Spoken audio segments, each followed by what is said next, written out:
No, but thank you. Well, depends. I may try to confuse it too much. Oh, what time is it? 5:29. Well, y'all keep me on track. Well, the clerk will.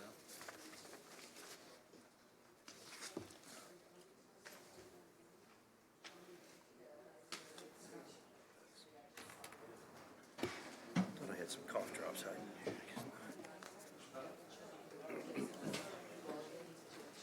Come on, Ralph. Yeah, you got some? Okay, Chairman. Having the appointed time of 5:30 arrived, I would like to call the Tuesday, April the 14th, 2026 Committee of the Whole to order. Would you please stand and join me with the Pledge of Allegiance? I pledge allegiance to the flag of the United States of America and to the republic for which it stands, one nation, under God, indivisible, with liberty and justice for all. Thank you. Mr. Clerk, would you take the roll? Yes, sir. Alderman Cox. Here. Alderman Gregory. Here. Alderman Williams. Here. Alderman Rockford. Here. Alderwoman Purchase. Here. Alderwoman Natriano. Here. Alderman Carlson. Here. Alderwoman Conley. Present. Alderman Donlin. Here. Alderman Hanauer. Here. Chairman, you have a quorum. Thank you, Mr. Clerk. I would accept a motion for the approval of the March 31st, 2026 committee meeting minutes. So move, Mr. Chair. It's been moved and seconded. Thank you. If I may, Mr. Chair. Can I speak? Yeah, All right. If I may, I would like to address the committee and my colleagues. I want to offer apology for interrupting last week's meeting. Certainly, I've been here for some time, 200-plus meetings outside of the meetings that we have here, and I know how important it is on how we communicate what's need be up here. And I'll say I've received a lot of emails, a lot of feedback. I haven't said anything over the past week besides a few things on my own personal Facebook, relating more to self than anything else. And you know, I don't know who else, but you know, especially me, I've received some emails, and you know, two of them stuck out to me. Right, this thing about the pledge. One of the emails that I received. It says, "Learn to stand for the Pledge of Allegiance, you dirty effing monkey." Oh, man. That's what it says. Stupid. And it's you know, we won't speak on the address and where it's at. When we first formed this Black Caucus, well, almost 2 years ago now, this was a topic on the radio. When we came out, we were just trying to come out by us together. Keisha was running late. But we caught the Pledge of Allegiance. We stopped and we did that. My brother served in the military. We have always stood for the Pledge of Allegiance. Always stood. But that narrative's out there, and that was, you know, some of the comments last week at the podium. And you know, we hear those things, and those things travel. And they get into the hands and the ears and the minds of people who don't think objectively and really go to these levels. Whether this is a public email, this is my public email, it go to Jeanette and Tim first, then me. And then, you know, some of these emails, and there's a guy outside even saying, support the police. And I know that, you know, speaking for myself and my votes over the years, I thought that we have shown that we do support the police. Do we ask questions? Do we express empathy for an incident involving a 19-year-old young lady? Absolutely. You know, through all of this, her story was tagged in with what that situation was last week. And when we think of me and our colleagues, when we think of community policing, we think of, man, how do we help this young 19-year-old young lady? That's something. How do we help her? Because there's been other situations in our community where people have turned themselves in, or we've helped with that, and and help them move along. That's more so what we're looking for. But you know, and I worked very hard at that over the years, right? I worked very, very, very hard to take personal emotions of things that I've been through with policing to make good, sound decisions to support our police, especially good police officers. Actually, that's the only police officers that I'm going to support. And we've seen times where we've had to stand up against some things, the Aaron Nichols of the world, and things that were just totally outside of what we look for in policing. It's there. These things that I read off happen all the time. I walk with this every day, and I'm sure my colleagues do too. And those who, like Alderwoman Notriano, who is seen as somebody who helps or speaks up for the black community or black issues, as well as Alderwoman Conley, gonna take a beating sometimes, and it just all builds up, right? It all builds up. You know, because at times, the picture is painted that everything is fine, but it's not fine. We really have a lot of work to do with racial tensions in this city. We really, really, really do. And that's all I'm gonna say on that. But those two emails stuck out to me because those narratives are out there for us.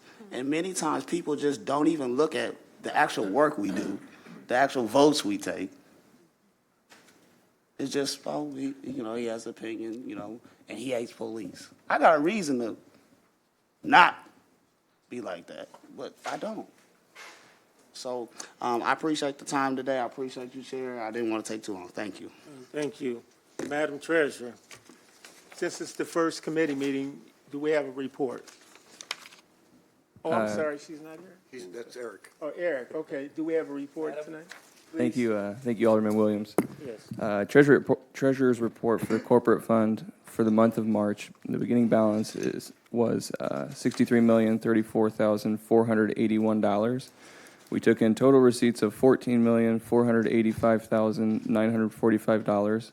We had disbursements in the month of March totaling $15,089,546, which left the corporate fund ending balance in the month of March at $62,430,881. The ending general fund balance includes $3,229,089, which is the March ending balance for ARPA money. That concludes my report. Thank you. Mr. Chair, I'd like to make a motion to accept the treasurer's report as read. Second. It's been properly motioned and second to accept the report. All in favor signify by saying aye. Aye. All right, thank you. Presentations, are there presentations? Yes. Mr. Chairman, Alderman Gregory has a presentation. Do you want to do it when we look at the ordinance, or you want to do it now, sir? We can do it when we get to the ordinance. How about that? That's fine. No other presentations. Okay, that's fine. Next, we have ordinances tabled or remaining in committee. Does anybody want to take any type of action on them? Or do we have any in there? Just one. Got one. Just the one. Anybody got anything for that one? That ordinance is 2026-078.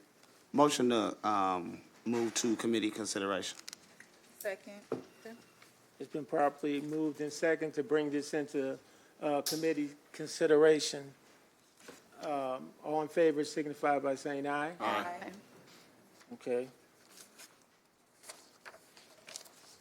So are we going to move it right now, or? You want to wait till we get to that number, or you Yeah, want to we do it can now? wait. That's the You're the first chairman. number. Okay, well, let's get it over with. Okay. Let's read it. Ordinance 2026-078 is an ordinance amending Chapter 33, Section 33.302, subsection D of the 1988 Springfield City Code of Ordinances as amended, changing the length of time and compliant has to file an appeal with the Police Community Review Commission. Okay.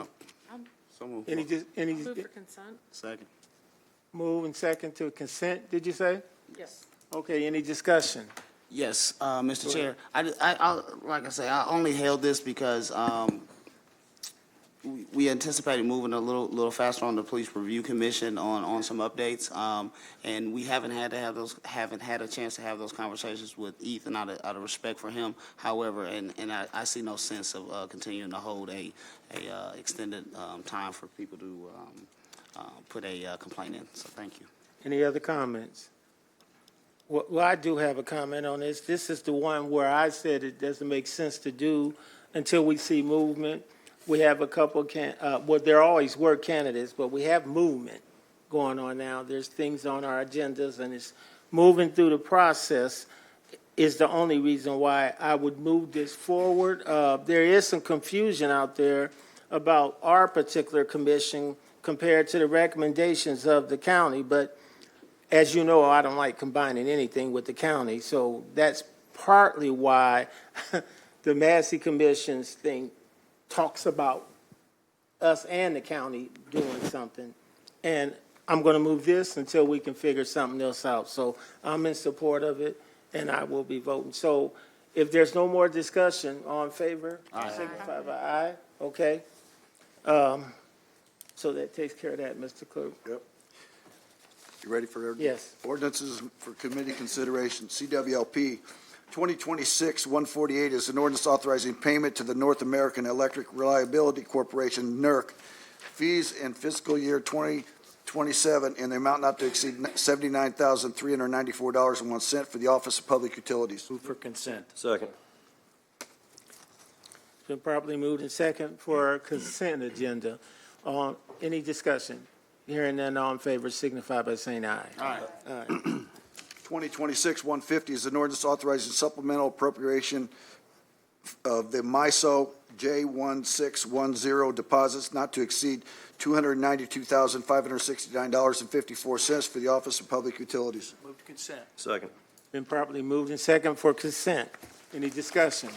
All in favor signify by saying aye. Aye. 2026-151 is an ordinance authorizing supplemental appropriation and the acceptance of an execution of a grant number OS-262688 from the Illinois Department of Natural Resources, IDNR, for the improvements to the Center Park and Beach House for the Office of Public Utilities. Move to consent. Second. Been properly moved and second for consent agenda. Any discussion? Chair. Okay, Alderwoman Conley. Thank you. I've just need to be very clear that I will not be voting on this. I'm abstaining from this one, even with the consent agenda, because I work at DNR. So this, and there's one more coming. So thank you, Chair. Okay, the clerk will note that, please. Got it. Okay, all in favor signify by saying aye. Aye. Okay, 2026-152 is an ordinance approving the master service agreement with the Illinois Department of Innovation and Technology for the Illinois State Agency in the amount not to exceed $246,000 for the internet services on behalf of the city of Springfield for a 5-year term for the Office of Public Utilities. Consent. been properly moved and second to send this to consent. Any discussion? All in favor signify by saying aye. Aye. 2026-153 is an ordinance approving contract extension and authorizing additional funding in the amount of $500,000 under the contract UE 21-01-63, number 2 dye fuel for the CWLP turbines with Energy Petroleum for the total amount of payable of $2,265,000 for the Office of Public Utilities. Move consent. Second. Been properly moved and second for consent agenda. Any discussion? Hearing none, signify by saying aye. Aye. 2026-154 is an ordinance authorizing execution of a staff augmentation agreement with Rapid View Technology to provide computer assistance for the Information Systems Division in the amount not to exceed $651,598.28 for the Office of Public Utilities. Move consent. Mr. Chair, I'd like to make a recommendation to adopt proposed amendment number 1. Second. There's been a motion and second to amend amendment number 1 be included. All in favor signify by saying aye. Aye. Now, I entertain a chair as amended from someone. So moved. Okay. It's been properly moved in second that we pass this as amended. All in favor signify by saying aye. Okay. Okay. Mr. Chair, real quick on that. Yes.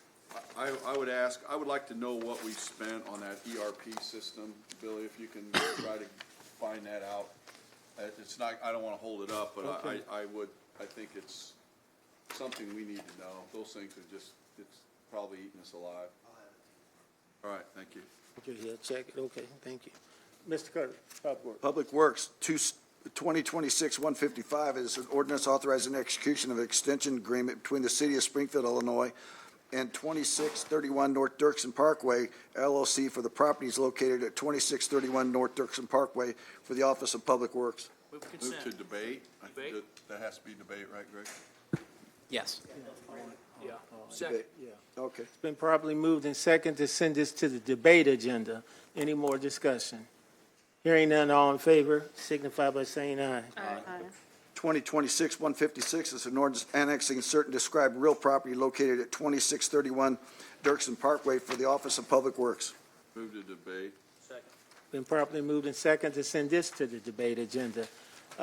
We do have discussion, Alderwoman Norcheriano. Thank you, Chair. Just really quick, the fact sheet said there were no electors, but one of these whereas clauses says there are 2 electors. Or is that in the previous one? It's this one. Okay. Which clause is that? It's the first one. Is there anyone here to answer that, or did you get your answer? I mean, I just imagine I'll they need follow to up correct with it. Public Works and get that corrected one way or the other. Okay. Anything else? Any more discussion? So we're moving this to debate, correct? Correct. Right. All in favor signify by saying aye. Aye. 2026-157 is an ordinance authorizing execution of a master service agreement with NV5 Geopatel Paschal for the various support services and deliverables for the geographic information systems and the computerized maintenance management systems from April 1, 2026 through March 31, 2027 for the amount not to exceed $355,000 for the Office of Public Works. Move to consent. Second. It's been properly moved and second for consent agenda. Any discussion? All in favor signify by saying aye. 2026-158 is an ordinance accepting low bid and authorizing the execution of a contract number PW 260265 with Kinney Contractors, Inc. for the 2027 concrete patching program in the amount not to exceed $1,003,547.25 for the Office of Public Works. Move for consent. Second. Been properly moved and second for the consent agenda. Any discussion? Signify by saying aye. Aye. 2026-159 is an ordinance accepting low bid and authorizing the execution of a contract number PW 2602-60 with Kinney Contractors, Inc. for the 2027 sidewalk program in the amount not to exceed $1,173,072 for the Office of Public Works. Move to consent. Second. It's been properly moved and second for the consent agenda. Any discussion? Yes. Alderwoman Purchase. Thank you, Chair. Director Fuchs, you don't have to come up, but is there a way you can kind of send out a list for the future forecast of the projects that's come? Okay, can you send that to us? Thank you. Any more discussion? Hearing none, all in favor signify by saying aye. Aye. 2026-160 is an ordinance accepting lowest responsible bid and authorizing the execution of a contract number PW 260263 with Truman Flat and Sons Company, Inc., furnished construction on the FY 2027 bituminous road improvements program for the amount not to exceed $1,474,930.12 for the Office of Public Works. Move to consent. Been properly moved and second for the consent agenda. Any discussion? Hearing none, all in favor signify by saying aye. Aye. 2026-161 is an ordinance accepting lowest responsible bid and authorizing execution of contract number PW 260261 with Rayhan Brothers, Inc., DBA Sangamo Construction for the FY 2027 Brick Street Repair Program in the amount not to exceed $478,065.96 for the Office of Public Works. Move to consent. Second. Been properly moved and second for consent agenda. Any discussion? Hearing none, all in favor signify by saying aye. Aye. Aye. 2026-162 is an ordinance authorizing execution of a highway authority agreement for the right-of-way between the Chronister Oil Company, Inc. and the City of Springfield for the property located at 1101 Stevenson Drive for the Office of Public Works. Move consent. Second. It's been properly moved and second for consent agenda. Any discussion? Hearing none, all in favor signify by saying aye. Aye. Quick and easy. 2026-163 is an ordinance authorizing the purchase of a new Vector 2100i-1024 truck model from Co-Equipment, Inc. at the net cost of $508,233.44 after trade-in of the existing 2019 Vector truck S33 2019 Vector truck for the Office of Public Works. Move consent. Second. Been properly moved and second for consent agenda. Any discussion? All the, On the man, next one. on the before next one? You was early, okay. All in favor signify by saying aye. Aye. Okay. Mr. Chair, Yes. I'd like to make a motion, we do an omnibus vote for 2026-164 to, I think it's 171. They're all liquor license. Second. Okay. So, we're gonna, okay, ominous, okay, so from 164 to 171, it's been properly moved and second to do this on an ominous vote. All in favor signify by saying aye. Aye. All right, okay. 2026-164 is an ordinance authorizing the increase in the number of Class B liquor licenses by one for the Grand East LLC DBA Grand Food Mart located at 436 South Grand Avenue East. 2026-165 is an ordinance to increase the number of Class A liquor licenses by one for the Geedle Entertainment LLC DBA Miss Kimmy's Top Golf Swing Suites located at 4117 Wabash Avenue. 2026-166 is an ordinance to increase the number of Class D liquor licenses by one for the Radhe Food Mart, Inc., DBA Grill House 66, located at 6009 South 6th Street for frontage Road East. 2026-167 is an ordinance authorizing the increase of the number of Class B liquor licenses by one for the S&S Mart LLC, DBA S&S Mart, located at 430 East Stanford Avenue. 2026-168 is an ordinance to decrease the number of Class D liquor licenses by one for Tiki One Lounge, LLC, DBA Aunt Lou's Soul Food, located at 524 East Monroe. 2026-169 is an ordinance to decrease the number of Class AA liquor licenses by one due to the closure of business by Whiskey Jack's Sports Bar, LLC, DBA Whiskey Jack's, located at 430 East Monroe Street. 2026-170 is an ordinance to decrease the number of Class B liquor licenses by one due to the sale and the business by GPM Midwest LLC Jiffy Stop, number 582, located at 436 South Grand Avenue. 2026-171 is an ordinance to decrease the number of Class D liquor licenses by one due to the closure of the business of the Ugly Restaurant Bar, LLC, DBA Ugly Bar and Restaurant, located at 2312 Wabash Avenue. Move for consent. second. Been properly moved and second for consent. No more discussion? All in favor signify by saying aye. Aye. Mr. Chair, Yes, sir. I'd like to make a motion for an omnibus vote for agenda items number 2026-172, 173, and 174. All three deal with appointments, and my goal is to eventually make a recommendation to put them on the debate. So moved. Okay. It's been properly moved and second to do an ominous vote for the next three ordinances and put it on a debate agenda. All in favor signify by saying aye. Mr. Kirk, you want to read them? 2026-172 is an ordinance approving the appointment of William Matson to the Springfield Police Review Commission. 2026-173 is an ordinance approving the appointment of Kimeo to the Police Review Commission.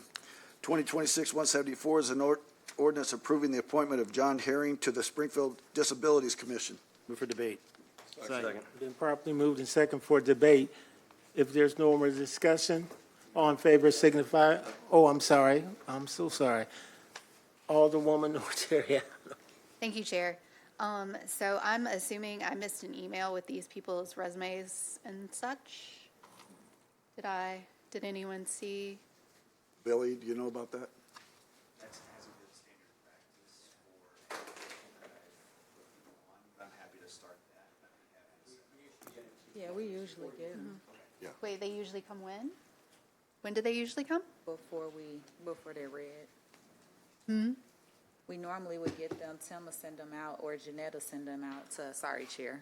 Oh, But sure. they'll normally send them out to us, and we get to read it, and then we'll ask, is anyone in the audience, would they like to come up and say a few words? But it's always motion for debate. Okay, so we usually get it before next week. Okay, got it.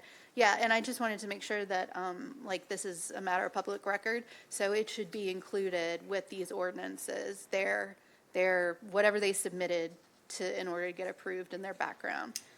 Thank you. Yeah. Well, that's an outstanding catch there. I appreciate that, and I'm quite sure in the future we'll keep an eye on that. And we still have another shot. This is just going on debate. So, did we vote already? Or No. We got Alderwoman Conley. I was just going to ask if any of the candidates were here tonight. That's normal procedure, too. So if not, then we'll Yeah, have a maybe chance next to meet them week, next yeah. week. Yeah, Okay, next week thank they you. need to be here. Okay. All in favor, signify by saying aye. Aye. 2026-175 is, you ready, Chairman? Yes, I am. 2026-175 is an ordinance approving the amendment to the rules of the procedures of the city council. Motion for consent? It's been properly moved and second for consent. Any discussion? Okay, let's start with Alderman That was, I left mine Donnelly. outside. No problem. Yeah, thank you, Mr. Chair. I would just ask, before I ask Corporation Counsel Murdoch to kind of summarize the ordinance, I wanted to thank Clerk Redpath for reaching out to myself, Alderwoman Conley, and Alderman Gregory to work on this particular ordinance together. And I think you'll find it just attempts to codify what has been our practice in place and clarify some things and actually eliminate some out-of-date language. So, Mr. Corporation Counsel, if you don't mind, Chair, if he explains the proposed ordinance, I'd appreciate it. Sure. So the changes that group put together are here in their red line changes. So one of the big ones is it applies our city council rules. We have our rules of procedure book that has never been applied or does not specify that applies to committee of the whole. So this, although we've always had the practice of using those rules for committee, this clarifies city council procedure and committee procedure. It also codifies the rotating chair that we have for committee of the whole. We've been utilizing that for some time, but that is not actually in our rules. Our rules specify in several locations that it requires a 2/3 vote of the council members then holding office, and then in parentheses we'll say 8 votes. That can be conflicting if we don't have if we have any vacancies in the position of alderman. So this removes the 8 votes, so it's 2/3 majority vote of those then holding office. It codifies the order of business that we typically follow with old business and new business instead of other business. Additional changes address the committee review, where it used to take 6 members to move to consent or to place on debate. This allows for a simple majority vote. That way, if there's less than all 11, or if there's less than 10 of you here, it's still just a majority. It also says that instead of approving and not approving, we place on consent or debate, which is standard practice for the city. It changes fiscal notes to fact sheets because that's the terminology that we use. It then clarifies under public comment. It codifies or specifies because we no longer have ordinance and resolutions final action. So it takes that reference out and then puts in one place where comments are limited to 5 minutes. It also places in our rules of procedure the prohibitions that were read into the record in 2022. So they're codified here under prohibited conduct. It takes out reading of protests. That's something that can be done. to my knowledge, it hasn't been done, but we have no prohibition of it, but it seemed out of place in our rules. And then finally, it clarifies that Section 10 applies to violations of rules by council members and corrects some misspellings. It makes no substantive changes in our Section 10, but it makes minor changes. So that's kind of an overriding summary of what that group put together. Thank you, appreciate that. Did that answer your question, take care of it? Okay, you're Thank you. finished? Thank you, Mr. Chair. Okay, Alderwoman Norteriano. Thank you, Chair. This was a lot to go through.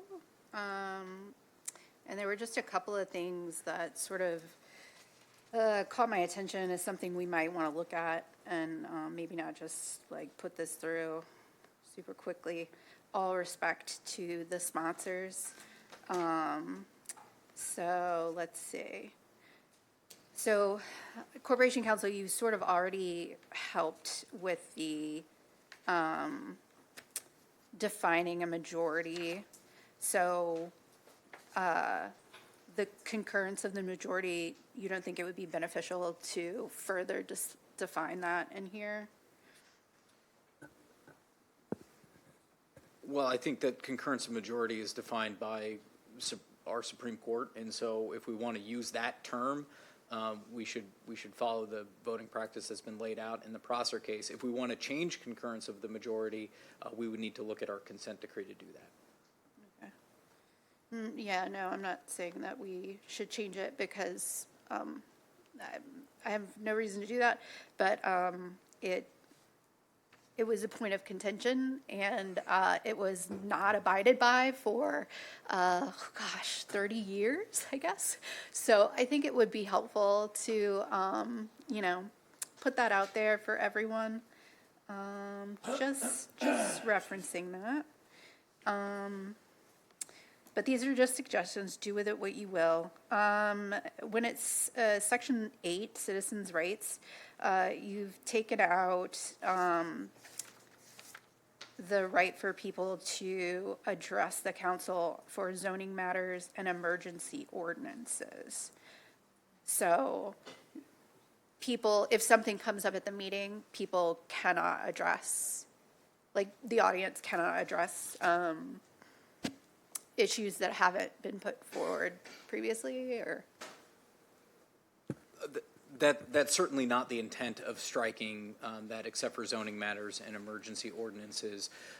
What that is intended to do is to show that even for zoning matters and emergency ordinances, comments are limited to 5 minutes. Those zoning matters and emergency ordinances will still appear on our agenda, which will be 48 hours, at least 48 hours in advance of the meetings. So we don't, the intent isn't, and I don't believe this language actually prohibits that comment, but the way it's drafted now is that the 1 working day would not be required for zoning matter. At least the way it reads is zoning matters and emergency ordinances would not require the 1 working day. Okay, I read it the wrong way, okay. That's good. And then I'm not sure why we struck in section, I guess it's, I don't know where that little sentence belongs anymore. It was old section 2. All remarks shall be addressed to the council as a body. Why did we strike that?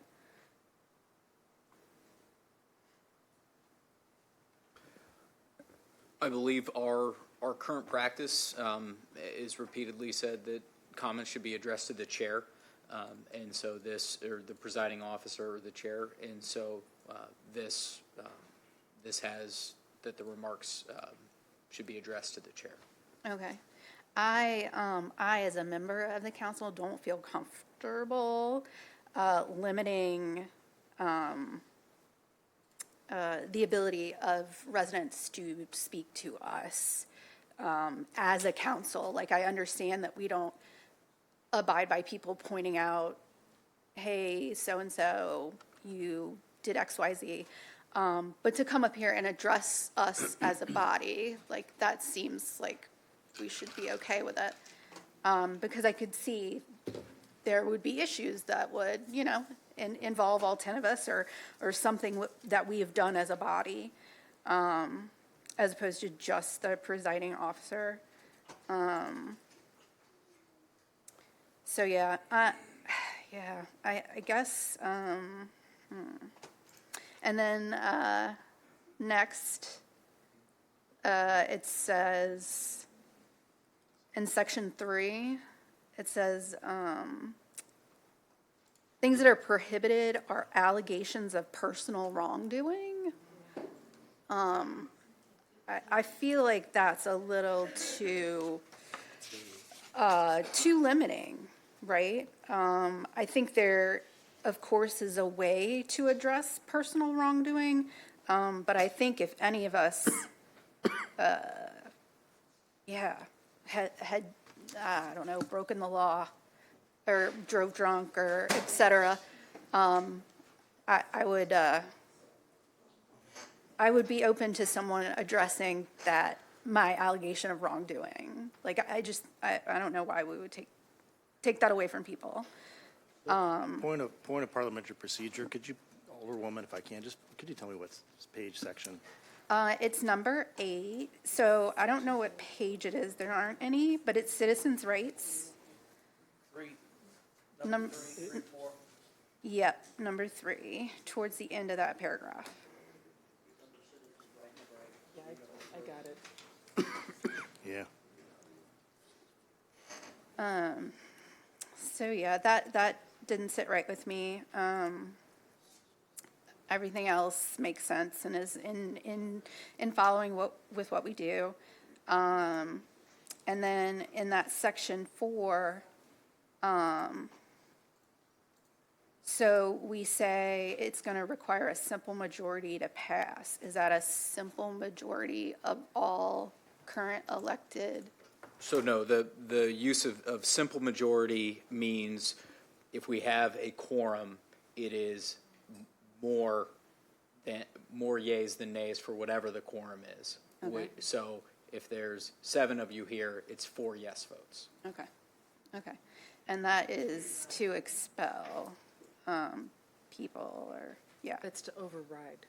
Override expelling someone. Yeah. Okay, great. Sorry, Chair. No, thank you. I appreciate it. This is definitely a group project here. And then, yeah, that was my only thing there. And then, what was this about?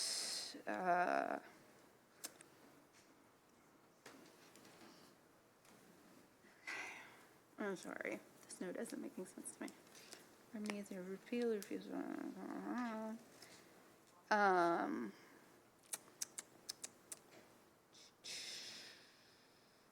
Yeah, so here I have a question, and it's transfers over into section 10, violations of the rules. So it seems to leave out the mayor, like if the mayor did any of this, like I know we're trying to say, like, if a council member does this, it's unacceptable, but like, what if the mayor does this? The mayor is a member of the council, so this would, when it says council member, that would include the mayor. And also, like, yes, I understand, but I would feel more comfortable if we changed that from council members to corporate authorities, because that embodies all of us, and it includes the clerk, the treasurer, and, yeah, everybody.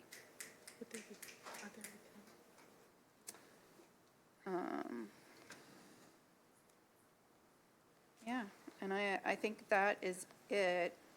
Because if you're a layperson, it says council members, and you know who the council members are. It's the 10 of us. Sure. So it's the 10 of us plus the mayor.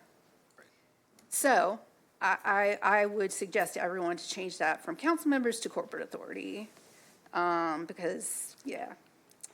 This is all open to interpretation. It depends on you know, who's reading it and who's interpreting it, who's in the corporation council seat. I trust all of y'all, I trust you, but I would certainly not like to see this end up in a situation where we have a mayor able to do, or a clerk able to do whatever, say whatever, and face no consequences.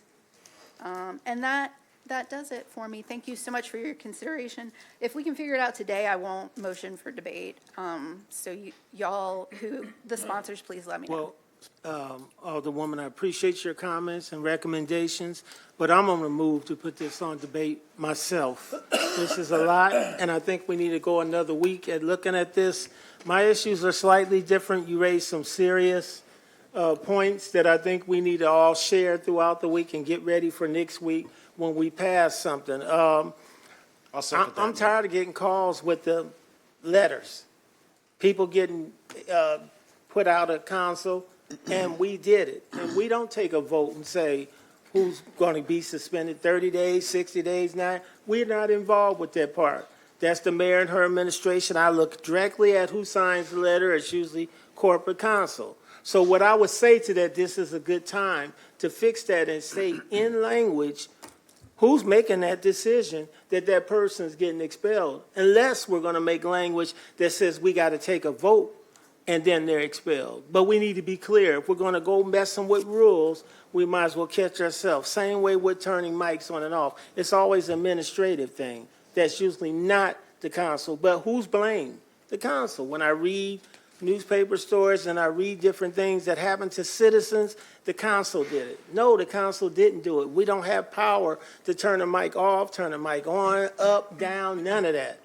So we need to be clear about so much more. So I'm moving for a debate. Alderman Gregory. I'll second that, Mr. Chair. Thank you. So when this was brought to our attention, we had a wonderful meeting, and one of the things that we knew once it came to council as a full body that there would be recommendations and things, and through our conversations, no one had any problems with that. Unfortunately, only 3 of us could meet.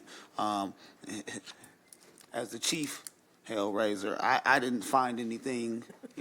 That was my first thing. Was really looking at the rules and stuff. But some of the things that Murdoch did catch along with our clerk, like our committees and rotating, that wasn't even in our rules, and we've been doing that since I've been here and even longer. So that language was cleaned up. As you see, the things in black have been in here, whether or not they're followed or not, or tight. I didn't think there was anything in here to worry about for anyone. Certainly, every one of us are going to have a chance to chair the meetings. They're going to chair the meetings how they are. Some are going to be stricter, some are going to be looser. And I don't think that this ordinance changes any of that. I do appreciate the comments and the recommendations, and I'm open to whatever makes our meetings flow better. Thank you. Thank you. Alderwoman Conley. Thank you, Chair. I will just say real quickly, I understand, Alderman Notriano, your question about the addressing comments to the council as a body. I really don't mind if we change that back. It was just sort of like, since we have that as our practice, address the presiding officer. Clearly, people can say what they want about us as a body anyway. So, but again, I don't have really any concerns with those changes. I do Chair, just so you know, some of the new language in here under, it's the new 4, does include, and it's at the end of all of the added and stricken language, but in addition to other available remedies, persons who have repeatedly refused to abide by the public comment rules or whose actions are severe may be banned from attendance and making public comment for a period of time commiserate with the offense after a motion by any member and a simple majority vote of the council. So it does actually bring that back into our hands. So, I think really a lot of this was just trying to maybe make things a little bit cleaner and clear lines and give each chair a little more ability to say, hey, look, let's run these meetings in a way that, again, removes some of the ambiguity and makes things a little more precise and clear. So I'm fine with this going on debate. Certainly, I think I agree with Alderman Gregg. You try to dot i's and cross t's, and other people are going to see some different ones. So I would just ask if you could maybe get amendments or any sort of language suggestions into Greg as soon as possible, so we can have an amendatory language prepared before we sit down. Sure.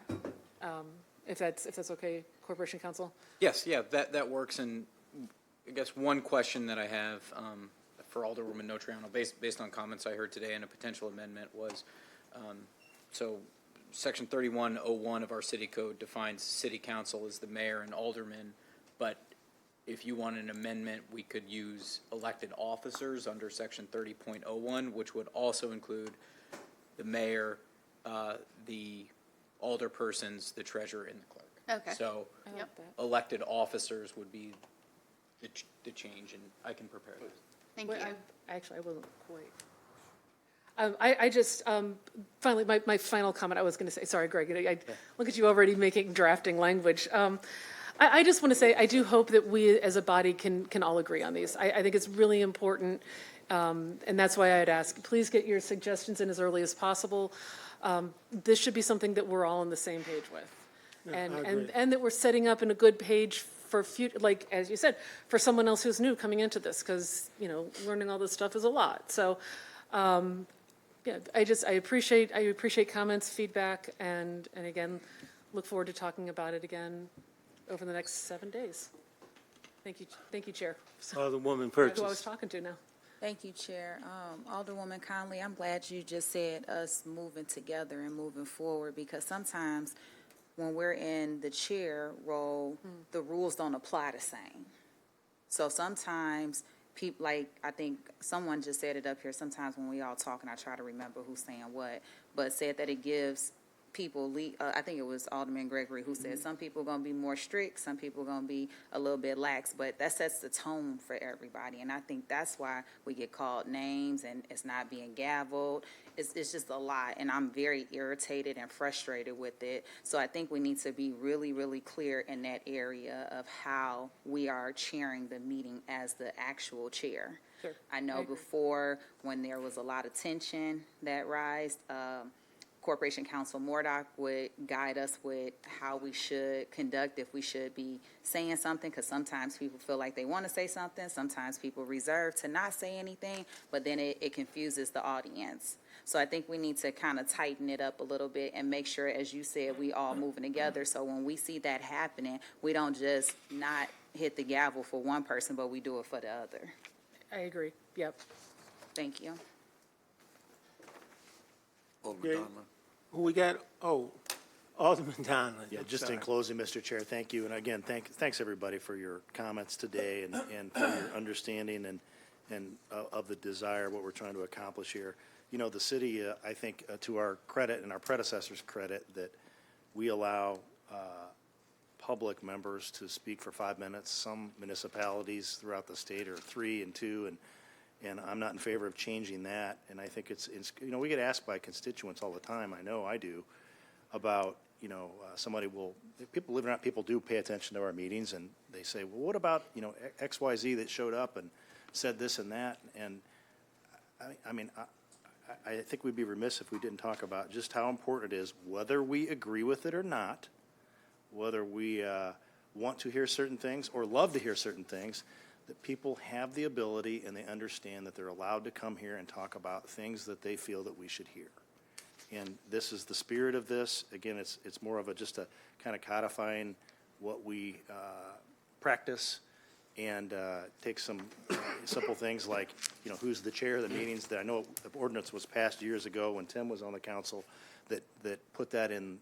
We passed an ordinance to that effect, but it didn't actually change the rules. So appreciate the comments, and certainly willing to work with any and all of you about how to make this better. So thank you, Mr. Chair. Yeah, thank you. Mr. Clerk, move on. Need the vote. Oh, I'm sorry. Yeah, this is going for debate. Yeah, debate agenda. All in favor signify by saying aye. Aye. Aye, okay. Next ordinance is 2026-176. It's an ordinance authorizing and providing notice of intent to establish a state tax and revenue star bond district and authorize a feasibility study not to exceed $75,000 to evaluate the potential creation of the Tourism and Economic Development District utilizing STAR bond financing in support of the History Across the Tracks initiative, east-west downtown development, and future expansion opportunities for the Bank of Springfield Center. Motion for consent. Second. Move to debate. Okay, it's been properly moved to second for debate. Who seconded for debate. debate? It doesn't have to have a. Is there a second for debate? Not yet. I don't know if it has to, does it? I think so. I'll second. 10 and 8. All right. It's been properly moved and second for debate. All in favor signify by saying aye. Do we, So we're going to discuss. We're going to have the presentation. Go ahead. All right. So Alderman Gregory's going Sure. to have a presentation. We have one speaker that's going to speak to this ordinance, Mr. Chairman. That's fine. Thank you. All right, I'll do my presentation first, and then I'll ask Ralph and my colleague, Alderman Carlson, why. All right, so History Across the Tracks, it has been something, a project that we have been working on since I came in. Okay, let me make sure I got this thing right now. Why don't you go down there? You see it? Make them go down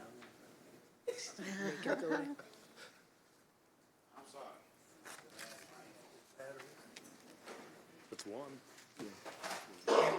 Hold on, we're changing batteries. You don't, We all got a packet as well. you don't want to go down. You wanna follow along? Go down. Yes. Make sure it's low enough. Hey, John, go to the podium. Oh, I don't ever get to tell them what to do. I am tonight. Down there. History Across the Tracks is what we call it.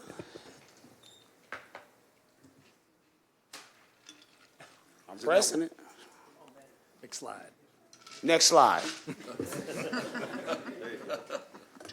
All right. So over the years, we've talked and done some work on some key sites. The Ambidexter Heritage Institute is modeled after the Tuskegee Institute, Booker T. Washington. It was called the Tuskegee of the North. The Lincoln Color Home, which is really special to me as a former foster child. It was one of the first homes in the state to take in orphanage black children. We have the Dr. Lee Medical Center, which is, it's all right. We have the Dr. Lee Medical Facility, which was one of the first black medical doctors practicing on the east side, mainly black residents. We have Engine House number 5, which was the all-black firehouse. It is occupied by Central Lodge number 3. As well as our historic black churches. Next slide. All right. So all of these are interconnected. Bourbon Street Rhythm and Ribs entertainment venue. He is Bruce at Bourbon Street. He is doing a fantastic job. He actually purchased the buildings behind him off the city from the railroad relocation. It's a shovel-ready project. He has put in some paperwork, TIF-wise. We're going to see what we can do. Lincoln Color Home, just recently we passed the zoning, community support, and it is shovel-ready as well. The Dr. Lee Medical Facility is zoned. Phase 1 is in progress. They were a recent cannabis recipient. The Ambidexter House, as you know, we put a new foundation on, exterior closures, as well as some waterproofing in the basement. Engine House number 5, through a cannabis grant, we paved the parking. There's some facade work in progress right now from help with the state and our great senator. The grand food court's up there. I'm going to skip past that. That's a idea that we do have from our Black Caucus perspective, as we've been having the Taste of Black Springfield for a couple of years, and we've seen about 30 different black and minority-owned vendors really have a good brand and give us an opportunity to really grow retail and tax revenue in our city. Clay's Barbecue, another beneficiary of History Across the Tracks.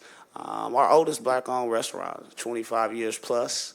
They are in need of some off-street parking, drive-through, sign replacement, et cetera, in that area. And then the Springfield project, we know Phase 1 is complete. They are working on Phase 2. Cap 1908 is on 11th and South Grand across from Bourbon Street. If you have not been there, you would be impressed. And then Boyd's New Generation, I know Alderman Williams has been working with them on some expansion plans. If you guys ride by that Monday through Friday, breakfast and lunch and partial dinner is always packed.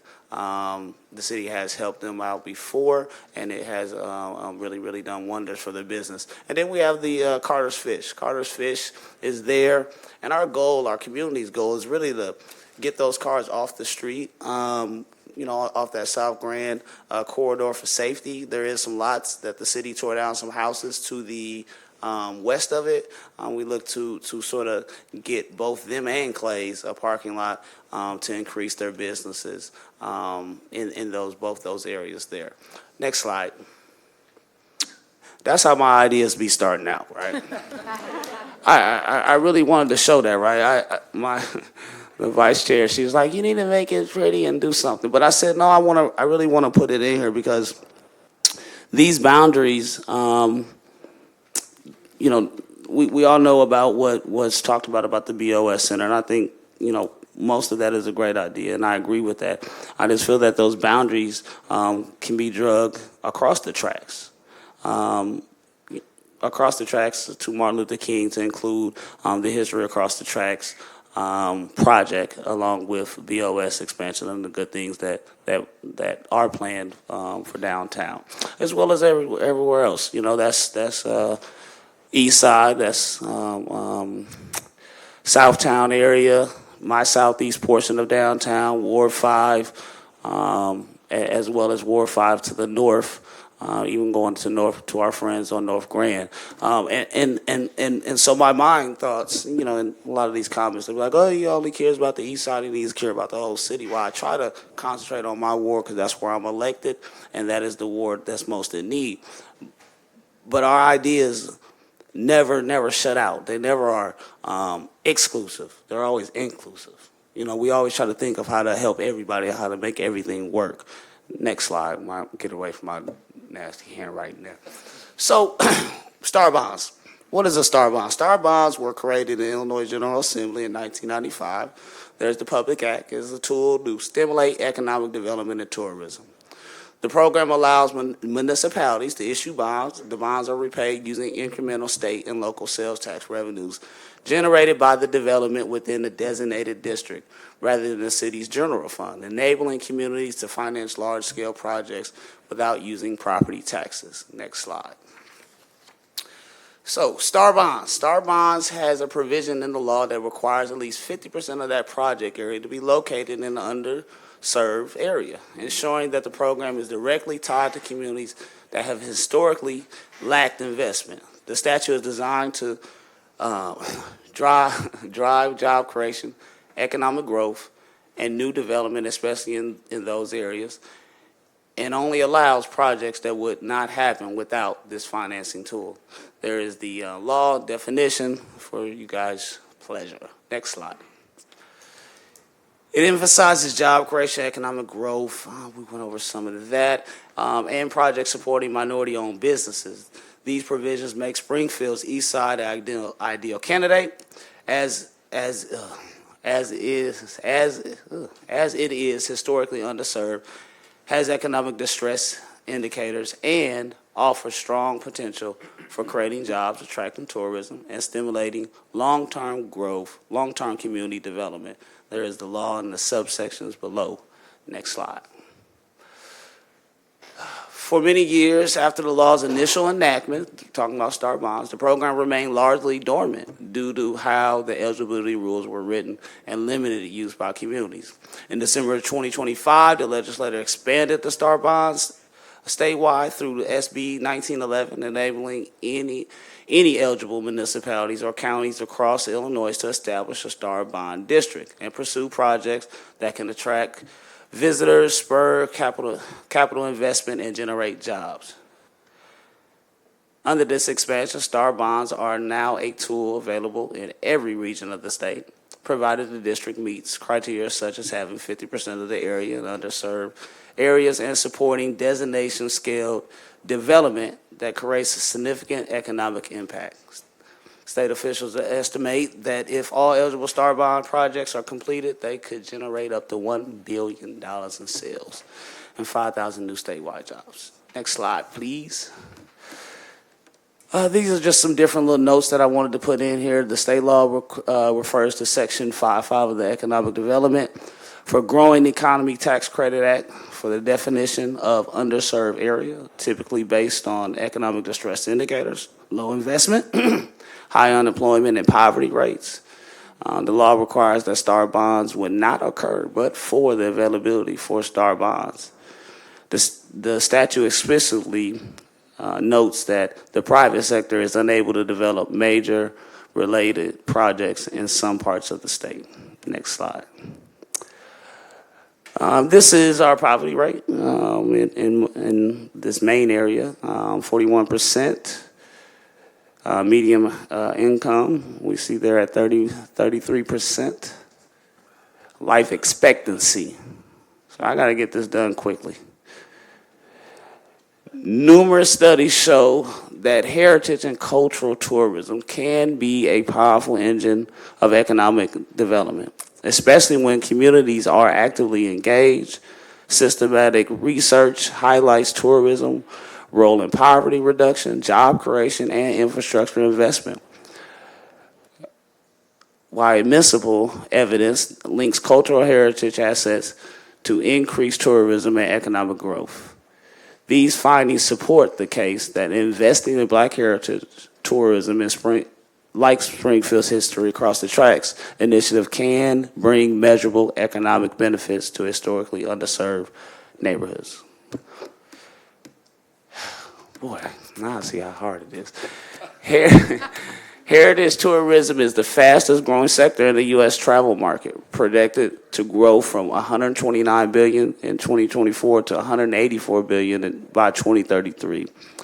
Heritage travelers spend an average of $994, almost $1,000 per trip more than double the typical traveler. And 78% of the U.S. travelers engage in heritage or cultural tourism.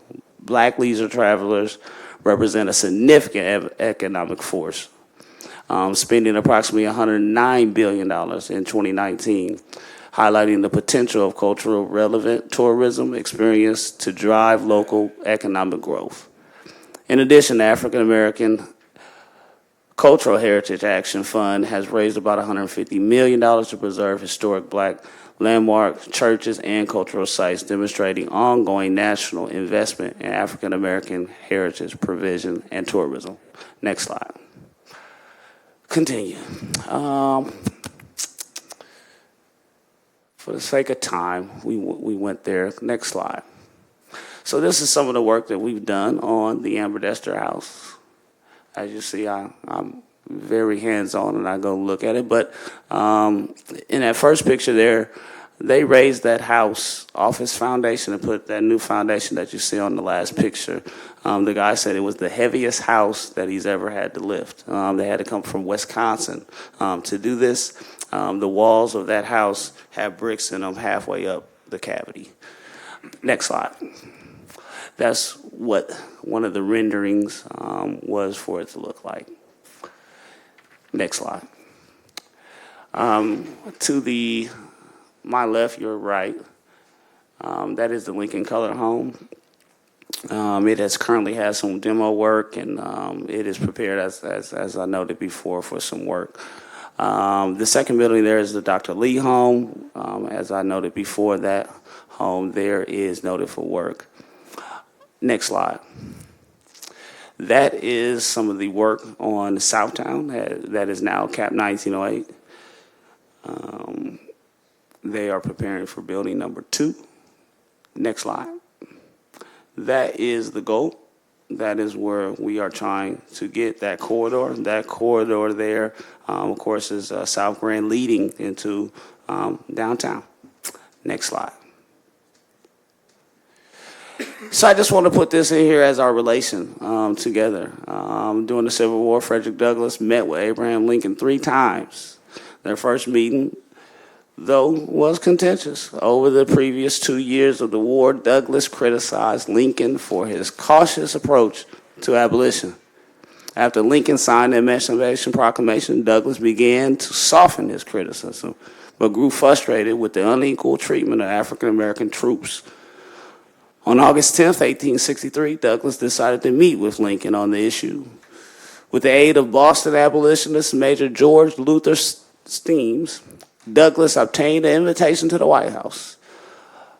Upon learning he was there, Lincoln had Douglass escorted into the office. Lincoln graciously greeted Douglass and listened as he denounced the inequity in pay for African American soldiers. While Lincoln acknowledged his argument, he told Douglass that the inequity in pay was a necessary concession to smooth the way, and one that would eventually be corrected.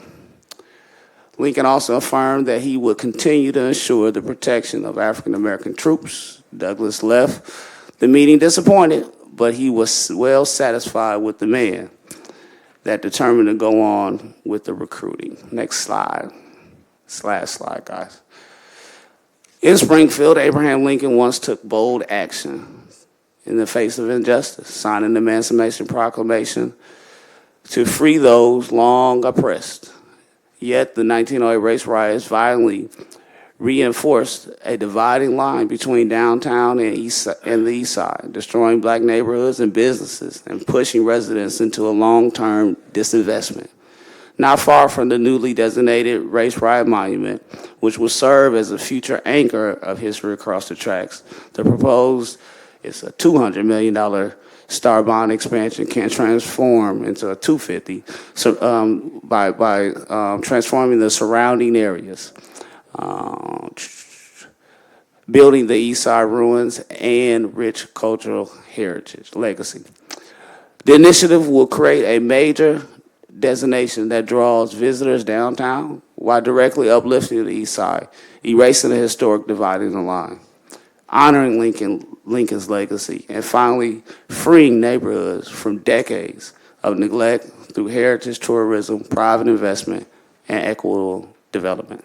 I think that is all. That is all.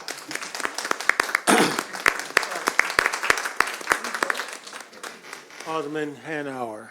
Yeah, thank you. Great presentation on that, Sean. I'm not opposed to any of it. Lord knows, I've especially from Clay's point of view, I've gained a lot of weight and I've lost a lot of shirts from spilling barbecue on it. So, my main thing on this is I just ask that we look at a different funding source than the general fund. I mean, we went through the budget.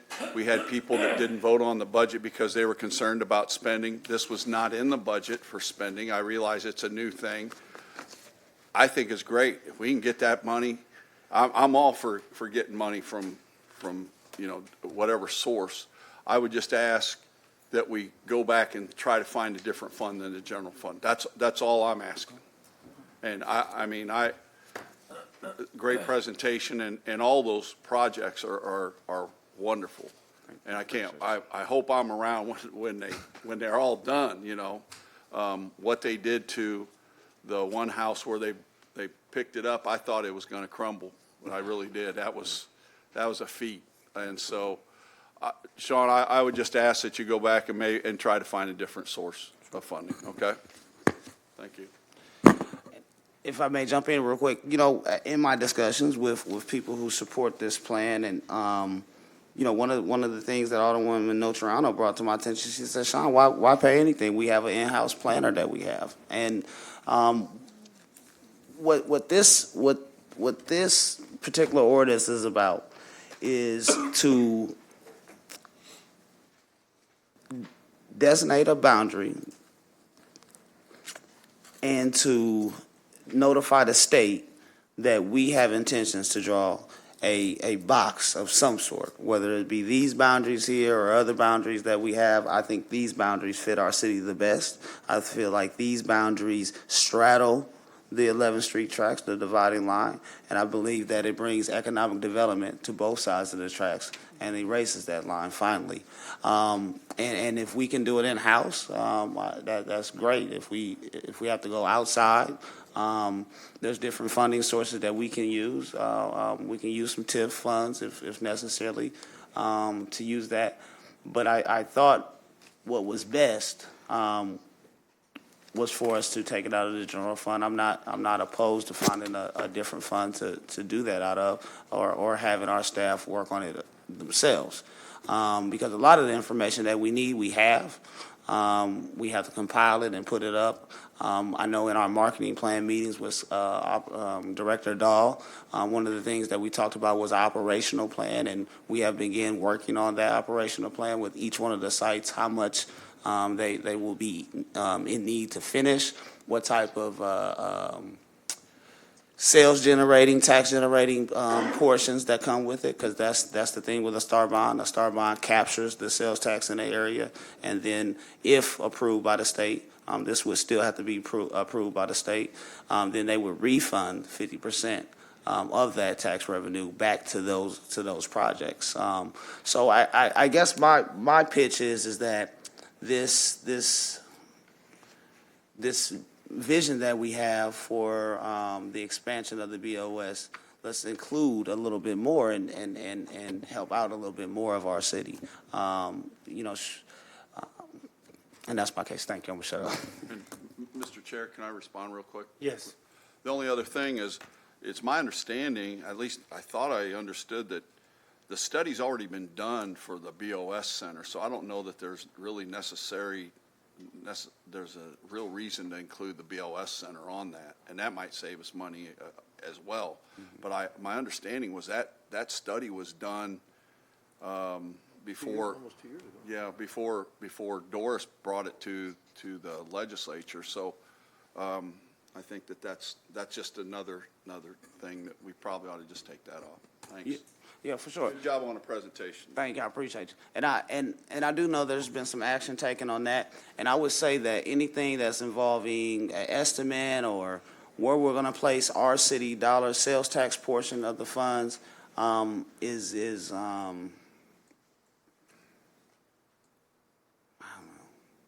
don't want to say wouldn't be the right manner to go about it, in my opinion, right?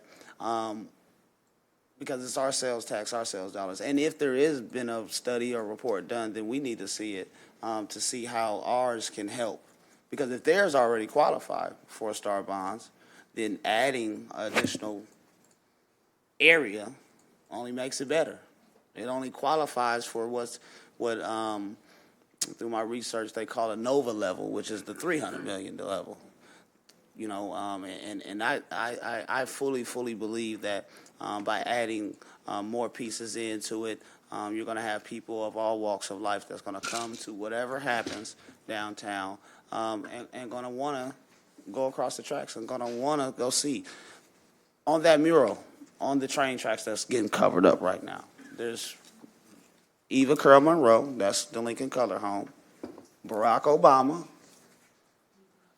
Dr. Edwin E. Lee, Susan Dana Lawrence, who was a friend of Eva Curl Monroe, and one more young lady that helped the NAACP. I forget her name. But so this city does recognize the importance of it, and I think that we can get it done, and we can, from a city perspective, I'm not really, mentioning any other laws or any other bills that's coming forth. I'm saying our intent as a city to really make sure that we have a full scope and doing the best when we're talking about investment coming to the city. So I appreciate you. Thank you. Alderman Donnelly. Thank you, Mr. Chair, and thank you, Alderman Gregory, for putting forth this presentation and all the time you spent on this. I, being a student of history, by no means any form of historian, but a student of history, find these topic fascinating. And we talked about this a few weeks ago about how important it is for when you do economic development to think outside the box. And downstate municipalities just don't have that many tools This is one that I'm not really as familiar with as others, like such as tax increment financing. But the way TIF works is, obviously, we would pass an ordinance to initiate a study, and then it all comes back to council, and we have the power to implement it. But this, the way I understand it is, what would happen is a study, if this ordinance were to pass, then the study is performed, it's then brought back to the city, we look at the outcome of that, and then we have, like, as you said, Alderman Gregory, then we submit something to the state of Illinois, and something is not a technical term, I might add, but whether it's a resolution or a letter or whatever it is, or an application. And then if it gets approved, it's sort of like a TIF, but the district's set up, and then we have funds that you had mentioned that are basically used to pay off bonds. In other words, we get an infusion of cash by selling bonds that I'm sure are backed by the revenue. And this is outside the box. This is, I don't think, ever been even talked about here. I appreciate that. I appreciate the historical perspective of it. I'm going to vote for this. This is exciting. This isn't unlike what we talked about last week with the legislation regarding the BOS Center. That's outside the box. We got to do, I know I'm stating the obvious, but we got to do something different. We have areas in this community all over that need dramatically need assistance, help, and this would be a nice infusion. So, but I do have one question from a financial perspective. I might as well ask it. I was going to ask it offline, but I will ask it. Economic Development Director Amy, what is the average cost of the only thing I know how to compare it to, what's the average cost of a TIF study? It's not $75,000. Probably not. I don't have that number in front of me, Alderman Donlin. Is it safe to say it's like $50,000? I would say that or less it should be. Okay. I'm not suggesting that we lower that amount, but I appreciate your comments about, the finding funding sources and moving forward. So that's all I have, Mr. Chair. Thank you. Thank you. Alderwoman Conley. Thank you, Chair. Alderman Gregory, I love everything you put into this. I'm going to not repeat everyone else's comments and just slightly differ from, I think, some of the other advice maybe you've gotten. I think we should keep this amount in here. You did put not to exceed 75,000. I think that's a reasonable expectation. First of all, I voted for the budget. I think that it's a fairly conservative budget. We've got room to be flexible to do things like this. And this is an important thing for us to be doing. We want to make sure we build on the momentum that's been going, and I think this is a great way to do that. So I would ask that we not lower or change, that money amount, because I think having that as a hurdle. I want to keep it in there because as much as I know Director Raising has a bright and flexible staff, she is not. Absolutely. She doesn't have excess staff, and I wouldn't want our planner to have this be her entire job. I think we need to make sure that that position is available for other functions too, and having outside consulting to make sure that this is as broad-based and as compelling as possible, since it's not, in the end, our final decision. As it's been pointed out, we move this on then to the state. I think making sure that we have that consulting services and people who really kind of get into this stuff and really dig into it, having that as an option is a really great approach. So I appreciate you having that in there. I think the budget, and I voted for it. I'm fine with it. I don't think this is an excessive amount of money at all, and we definitely need to build on the energy that we've started, and this is a great way to do it. So thank you for bringing this. Appreciate you. Thank you. Absolutely. Looking forward to it. Alderwoman Purchase. Ooh, thank you, Alderwoman Conley, because we're going to need your vote. This is something that we had talked about when Director Dahl came up to the podium, and I said there was one area that was missing. Do everybody remember that? And I said it was the black dollar. This is exactly what we were talking about. And we also have to keep in mind that we have the 1908 Race Riot Monument that we have to start figuring out.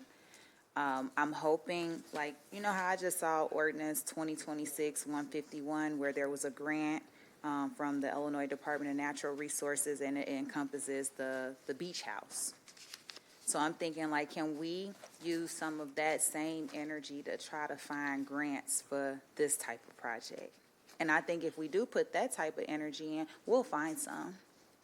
We'll have some energy, momentum. There's things that's out there. I know right now, nationwide, we're losing dollars when it comes from the feds, but I'm sure this is why we're talking about using some of our dollars.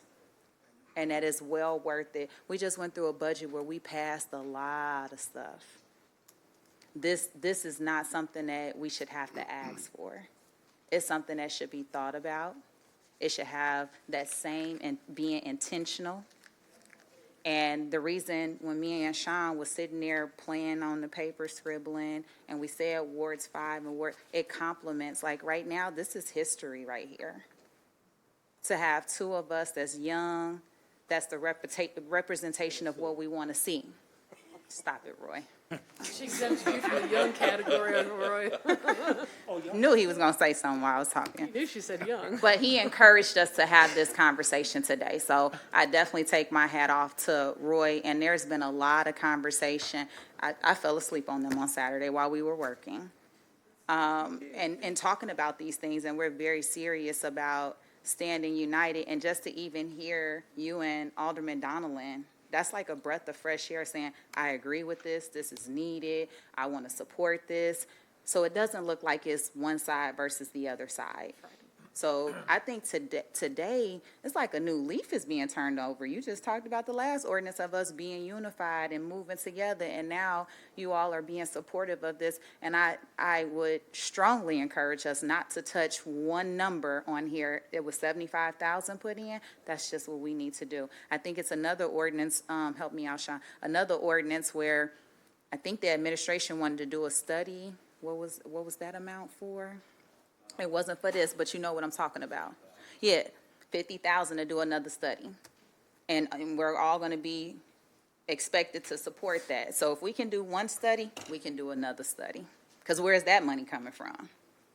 So I'm just putting it out there to not throw any jabs, but just to please give the same energy that we give to other things. And please be supportive of this, because it's a start. We have we've done so much, but got so much more to do. And this is the starting point, and I really hope that everybody, this can be a unanimous vote of 10. Thank you. Alderman Carlson. Thank you, Chair. Yeah, Alderman McGregor, great presentation. And you and I have tried to talk outside of this, and believe me, I want to do all the expansion of the entire city of Springfield as we've communicated before. The only question I have is you guys talked about, you met with Senator Turner last week, and I just want to make sure that, and you tell me, and maybe I'll talk to Senator Turner this week, that we're not sending the wrong message to the Capitol as they move through the process of passing their portion of the BOS Center. Sean, do you understand what I'm saying? I mean, is this going to be tied, because you mentioned the BOS Center part of it, is this going to be tied into that somehow or not? I'm just concerned about The senator's taking care of that. So in our meeting with her, she's aware of both, of course, both plans now, and she's trying to remedy it as it moves through her process to make sure this is all, hopefully, now see, I'm talking out of turn because nothing's guaranteed, but hopefully it's just one star project that includes all of what you heard. And that's, Yes. if she gives So you- she's aware and she's working on If she gives it. you that assurance, and that's fine, because, I don't want the General Assembly to get sort of spooked that, hey, Yeah. what is the city of Springfield trying to do? Are they trying to do this and, add more things to it or take away more things when, I think Yeah, she's checking on it. initially, hey, they're just talking about the BOS Center. Yeah, So- she's checking on it and looking at the whole, she heard us clearly, we heard her clearly, and we came up with some of this. So we'll So see you're- what the you're- senator you're- finds you're- out. Okay. We'll So see you what still she have to finds. talk to her again on this? We're waiting for her to reply back now what she finds out. Also, though, she said that we need to be more So, on the administration. to answer that, I can tell you that this particular, what I've done, what we've done and what we presented here, these boundaries, this conversation, is not a conversation that I would ever, bring to council without talking to our senator, well before we get to this other thing. We've had great talks, some great conversations. I will say that, the senator is from the east side of town. She wants to see this, governor, and people in the State House, they want to see, underserved communities, developed. We have to give them direction from the city. They don't know only the people who represent the city of Springfield know the city of Springfield, and we're the city council, and we have to provide direction and say, hey, let's add in this. And for me, when I look at this, this would be almost $300 million that would be invested, on the west side of the tracks, whether it's the sports complex. I'm an old basketball coach, hosted a whole lot of tournaments, and our only thing with that was trying to get that to help out Robin Roberts. We got it fixed now, but Robin Roberts and Chamberlain Park, and sort of swing that bond that we took out in that 25% to tourism. I don't have no notes. This is just in here. And make it more so help the city. And now here we are again at another $200 million situation on the west side of the tracks. And I'm saying, we almost there. Add us in, and we'll do it. We took a trip to Chicago, to Pullman. It was the first time that I had learned about the Porters and A. Philip Randolph forming the union.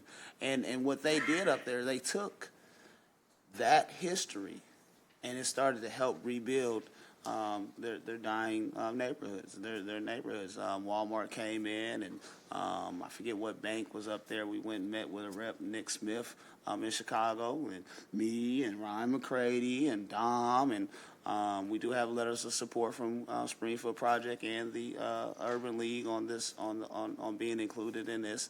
But we all met up there, and Annie Van Meter was part of the conversation, especially on what we're doing in Southtown. That was a part of the thing that we went and looked at an incubator, and what we've done here in Springfield.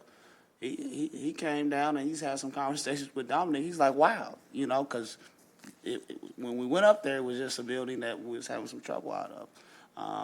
A few years later, he's executing on that thing, and so they're in dialogue and things, and we've seen it. We've seen what investing in that history can do and start the process, and this is where this model comes from, and just sort of trying to find a mechanism, a funding mechanism, without doing 200,000 here, and it'll be forever, I was just watching the news one day, and I seen the governor doing this, and this is before the bill. Thank God for my colleague, because he brought the other portion in and say, hey, we need to talk about that. Just trying to find a funding mechanism to really give us a shot in the arm, so to speak, and so we can really have something going. And I think the potential's there. I appreciate the question. Chair, I think I said before. I mean, Sean, do you, and maybe if somebody, do we even need the study? Yeah, we need to study. Do we need to do the study? I mean, seriously, with all due respect, can we just? Well, what we need to do is, at the very least, I think, as we said, a portion of this big box is done, and what we need to do is, there's going to be some funding needed to gather our portion and how we contribute to that. Can we use some of the pot money for that? I'm sorry? Can we use some of the pot money for that? Hey, listen, I'm not against it. Really. I'm not against it, but it is restricted. It is tailored to a project, so I would hate to go out there. But I got some thoughts on that, and we'll have some conversations. Alderwoman Purchase. Thank you. Alderman Carlson, you brought up a really good point. So when we went and had our meeting with Senator Turner, it was a very good meeting. But the one key component that we were missing was the administration involving us. And Senator Turner, she explained that to us and expressed, you all didn't know, you didn't have a meeting with the administration. And it's been putting me in a tight spot, because even in the public and the media, they're asking, this is your backyard, and it seems like Alderman Carlson is talking more about it than you and having more conversations. And I said, I don't think that's it. I just think I was not informed or brought to the table, and I started to gather information with the public, as we all are. And so I thought that was a really good takeaway from the meeting, and that we need to ask the administration, could we meet and talk about, hey, how did these conversations go? What was your vision from there? Same thing, of course, it was a contentious question about the authority, how the board is formed. And I asked about, well, could we do 2-2-1? So instead of 3 county board people being appointed, it's 2 from the city, and then 1 SMEA. So there was some very good dialogue that happened in there, but I think now it's our job to come to the mayor and say, hey, what else do you have in mind? How are these conversations going? Because you're the one that's going and also participating at the table. So I think that's like the one missing key component, and I try to be very cautious of how I approach these conversations. I hope you okay. You over there breathing? No, I was just going to say, look, I mean, I think everybody thinks I had some inside information. I attended the press conference. We all were invited. I don't know, I think That morning, I might I have been couldn't make it. I might have been the from that only morning. older person there. And in the meantime, I'd made a couple phone calls. That was all. I mean, no meetings, I just did So my I'ma due do diligence what with a you couple did. phone We calls. gonna make a phone call, and we want to sit with the mayor so we can learn what's So going on. that's all. A couple phone Yeah. calls. I attended the press conference. I learned I learned more from being at the press conference about this than anywhere else, so. My antennas went up when you said that about how did the meeting go, and those are the next steps of what we would like to do together and just ask from a city perspective, because as Alderman Gregory said, it's hard when sometimes you have people from the State House not knowing where we're thinking, and they know that both of us represent these areas too.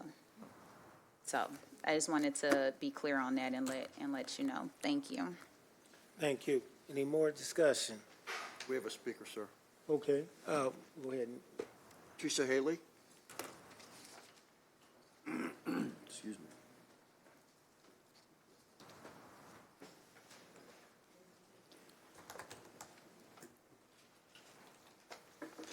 Thank you, Mr. Chair, and thank you all for this lively discussion.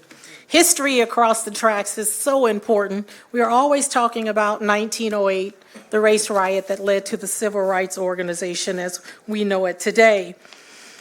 But we're talking about 50% underserved area in the city of Springfield. There's been all kinds of discussions since last week, going back to the old format of government, the metro format of government. We can't go back, City Council. We have to continue to move forward.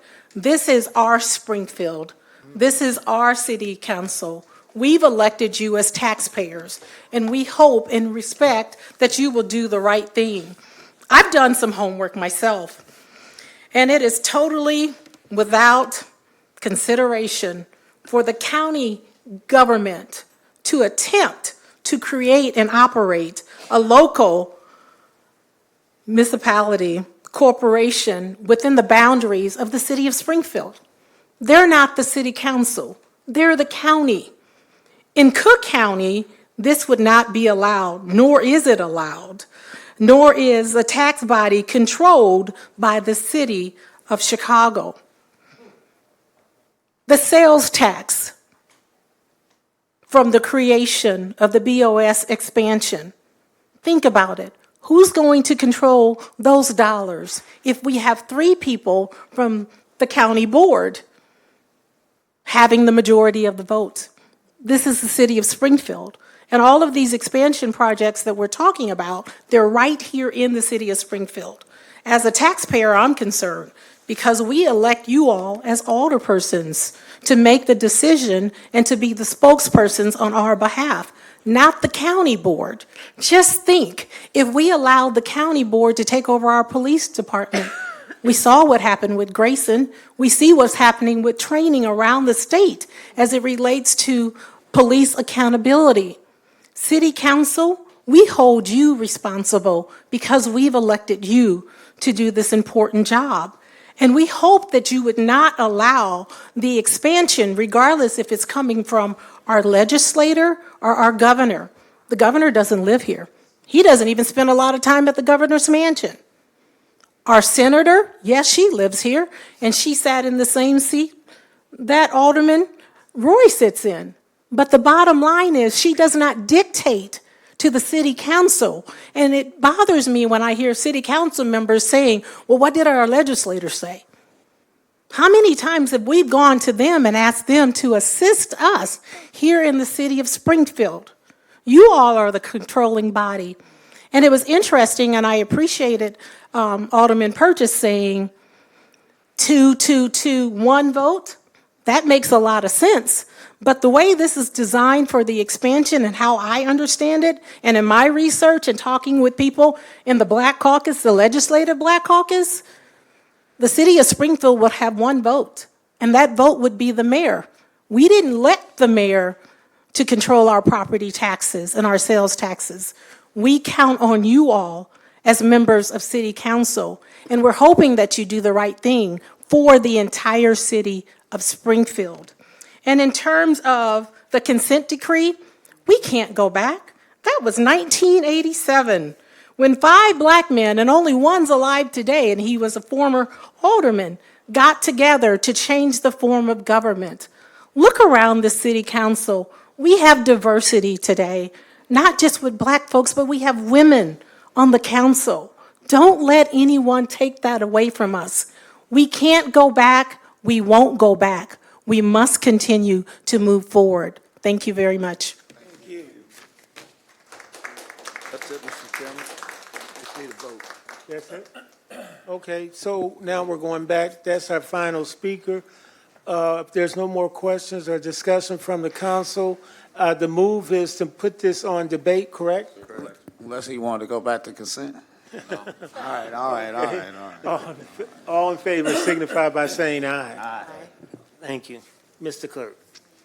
2026-177 is an ordinance to increase the number of Class N liquor licenses by 1 for the Route 66 Motorhead Bar and Grill, LLC DBA Route 66 Bar and Grill, located at 600 Toronto Road. Move for consent. It's been properly moved and second for consent.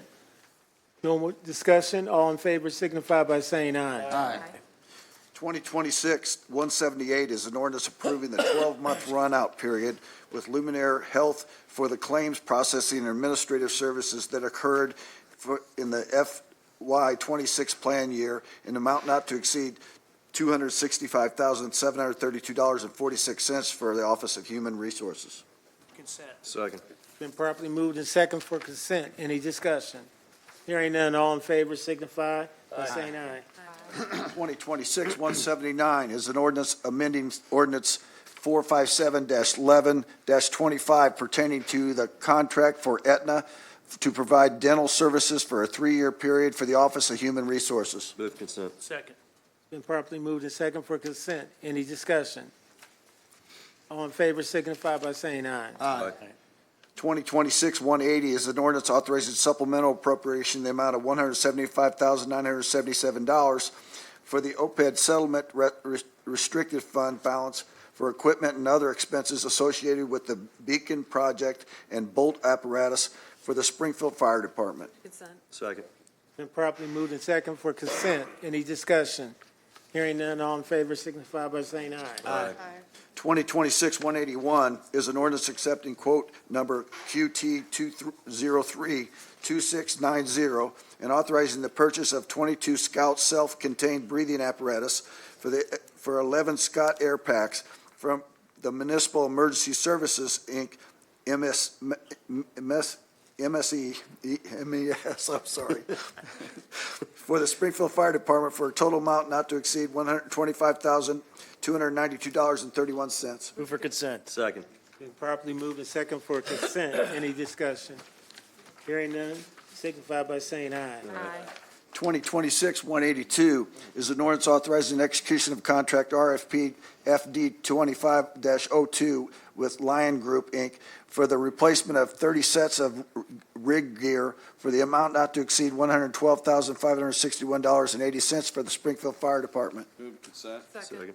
Properly moved and second for consent. Any discussion? Alderwoman Conley. Thank you, Chair. And Chief, you don't need to come up. You really don't. I just want to highlight something that I'm very pleased to see this, that we're going with PFAS-free gear for our members. So our fire department is, our staff, the fire department are working with, and anyone who's impacted by, firefighting that they do, we're moving to PFAS-free gear, and I'm really excited to see that. It's a great move, so thank you for that, Chief. Excited to see this go forward. Thank you, Chair. Excellent. So we're moving for consent? Yep. Okay, all in favor signify by saying aye. Aye.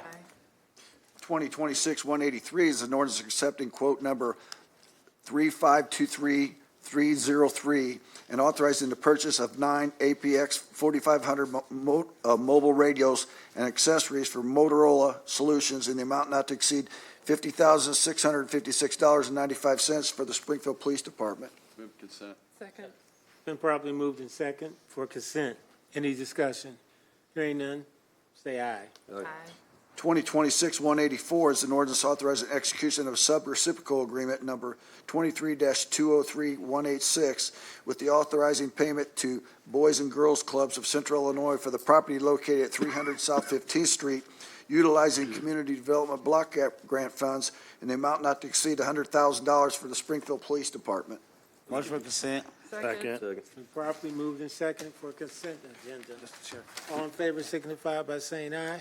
Aye. Go ahead, Gregory, I'm No, sorry. I was just going to say real quickly, I think that this about Chief Stunkel, Deputy Chief Stunkel, I think this about finishes out this Violence Community Connections grant that we have from 3 years. Am I correct in that? There are still some funds available on that. I think there's some more coming up within the ordinances tonight. Okay. And Yeah, is we're that, getting close to the end of that. but is that all after what's here? I see the one for some of the others. Do you know how much is after what's on I this? don't have the actual amount. We can get that for you. Can you send that to us? Because I know we're close, but I just want to see where we're at and if we're going to make it in time. Thank you. Appreciate you. We'll vote. All in favor? Aye. Aye. Ayes have it. 2026-185 is an ordinance authorizing sub-reciprocal agreement with Sojourn Shelter and Services, Inc., and payment in the amount not to exceed $550,000 from July 1, 2025 through June 30th, 2026 pursuant to the ICJIA grant number 102601-3 for the Springfield Police Department. Motion for consent. Second. Got a motion and a second. Any discussion? All in favor? Aye. Ayes have it. 2026-186 is ordinance authorizing a sub-reciprocal agreement 102601-1 with Envision Limited for the payment in the amount not to exceed $250,000 pursuant to the ICJIA grant, co-responder grant number 102601 from July 1, 2025 through June 30th, 2026 for the Springfield Police Department. Motion for consent. Second. Motion and a second. Any discussion? All in favor? Aye. Ayes have it.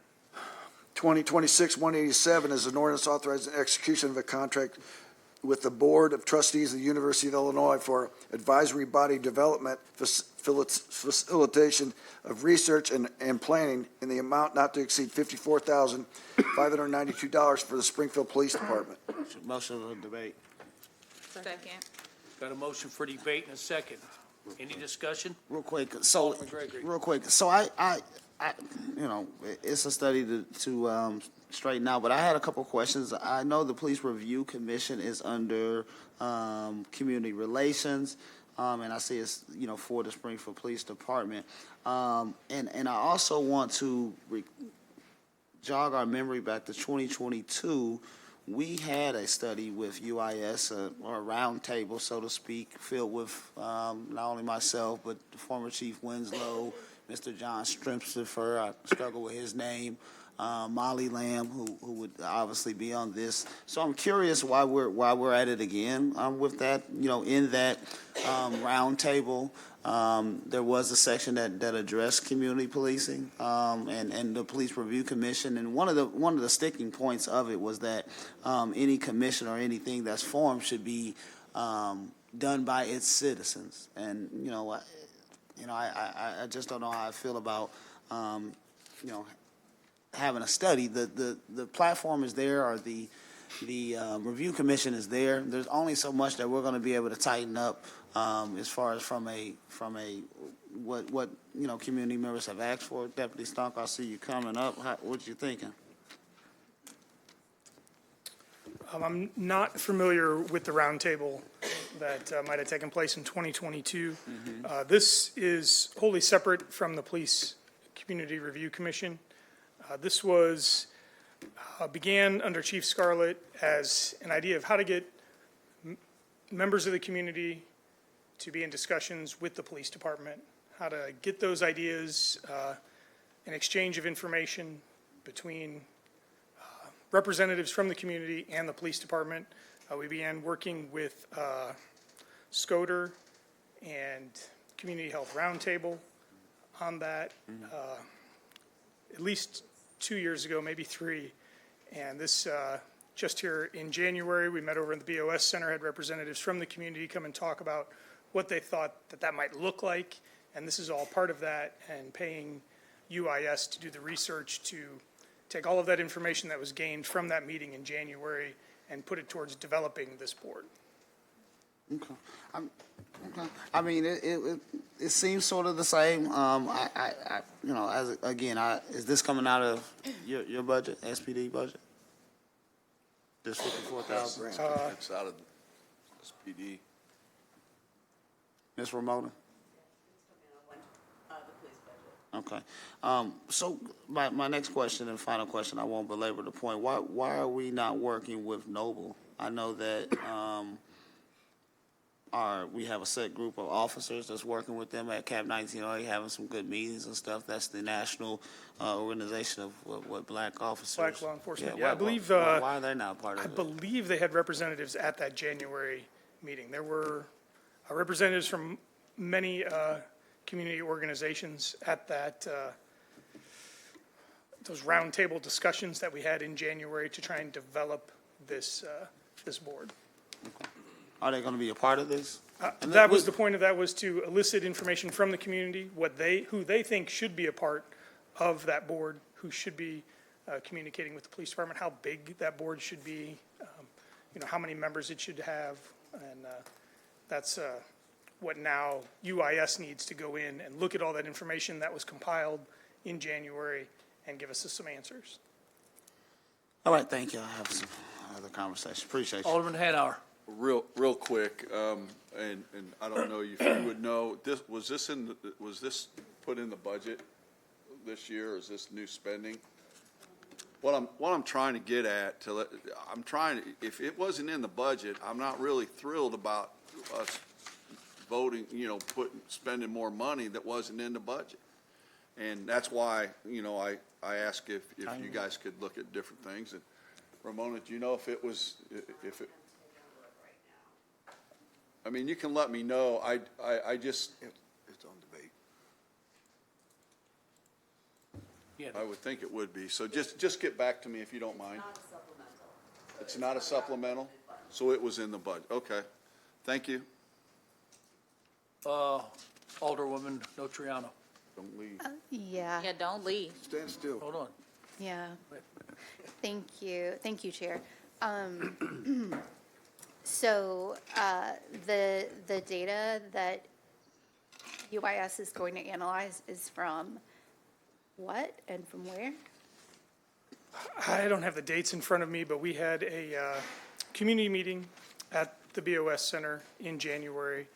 Representatives from many groups in Springfield were included in that, asked to attend, to participate. There were questions that were asked of them to provide feedback on the development of a advisory board for the police department. Okay. That gives me pause because it's just one meeting. And I vaguely remember talk about this, but I don't remember it being like widely publicized. And I don't remember us talking about the goals, and it's a bad idea to create a commission whose aim is to do something without including the folks who are going to be impacted by whatever you're doing. And I know some people were there, right? But like, it was just one meeting. So if someone was sick in January, or if somebody perhaps was not on the administration's good side and didn't get an invite, then we have people who are left out. And I'll be charitable here, but do you know if this came from trying to fulfill goals of the Massey Commission? I know that there were Massey Commission members who were invited to be a part of Okay, the discussions in January. okay, okay, The beginning of this came long before the murder of Sonia Massey. We were working on this prior to that. The discussions with DOJ and the Massey Commission kind of actually delayed some of our work because we were working then with the DOJ and we didn't get back to this. Now we've gotten back to this and moving it forward. okay. Yeah, I would like to hear more about it. I'm interested, and yeah, that. Thank you. Okay. Thank you, Chair. Alderwoman Purchase. Thank you, Chair. This brings me to my point when we asked about like updates or bringing us information. So you said this happened while I was trying to take notes while listening to everybody. You said this happened long before the Massey Commission. This was already put in the budget. So, and I'm trying to help too for the community, our caucuses, to understand how this budget works. So we passed it in the budget, as Alderman Hanauer said, right? So it's not nothing new. But sometimes once that budget is passed, we don't know what's going on or when that money is, that expenditure is actually being spent. Is there any way that you can bring us a quarterly report about this, whether it passes or not? A quarterly report about what you all are doing, because I wasn't even aware that it was a meeting in January with community members. I don't know, is it open for any of us to attend, or is only for a certain group? There were, Sorry. don't know that there were alderpersons who were invited. It was Well, yeah, I know I didn't get community invited. stakeholders who were invited to come and participate in the But we're roundtable voting- discussions. And we're voting to pass this, but we don't really know about it. Right. And and I so the hate to purpose sit here, of- and wait, I'm sorry, I want to finish this. I hate to say that, because sometimes it makes it look like we're not doing our job when we are, but, you know, we used to laugh about me asking about reports, but now I don't hear anybody laughing, and I hear people asking, my colleagues asking the same thing that I asked for. And I'm really hoping that this year I don't sound like a broken record. Can we really start getting reports on what's going on? Well, what we're I'm trying asking to follow for the money. in this case is for UIS to prepare something for us from those discussions. So there will be if it were to pass, a report that is generated, information, research put together by UIS from the discussions that took place. And then when would it come to us? Like, I'm not trying to be funny, you just are No, really I up here at the believe that podium. the report would then be released to the community. Not before the budget, though. Can we get it a little bit earlier? Can we be able to have some discussion before we get to the budget and we start seeing the numbers? And then I have to make sure I notate and say, okay, ask about this because you haven't seen anything all year on it. I know, Josh, you looking. I'm like, I not sure, cannot. I'm not sure what you're asking about, when So- we would bring this. We're bringing it now to ask for the funds to pay UIS to do the work. And I'm asking for, you said you're unsure of what I'm asking for the future, as if this passes, can you be able to bring that information to me and not just provide it to us right at the budget time to say, this is what happened from this is how it's going? Well, I believe I believe the plan, my understanding, is that when it is complete, it would be released. And I don't think there would be any reason why it couldn't be provided to you as well. Thank you. Alderman Gregg. Just real quick, one follow-up. Two things for me that would help me come to some type of decision on who we're thinking about, who's going to be on this advisory or putting this together from UIS. I think it's important to make sure we have representation on it. And two, I think it would be improper for us to pass anything. Hopefully it's settled by next week. I know they're on strike and got employees and things of that nature. I don't know if they're exempt, non-exempt, but I think for us, you know, as a We can certainly have that. Second. And understand whether or not the people working on this are striking or not. Well, We'll have if that they're for you not- next week. striking, we can't give them no money while they striking, while the little guys are striking. So that's just me, and that's fair. And you know they're out there, you know, working for a fair contract, and you know, I appreciate you. Thank you. Alderwoman Conley. Thank you, Vice Chair. I just want to, Alderwoman Purchase, I kind of follow up on what you asked for, because I think kind of what we're hearing is concerns about how is this going to be designed. And just looking, in the project scope, when it talks about the action plan and the evaluation plan, it talks about, potential methods to combine survey, research, focus groups, public meetings.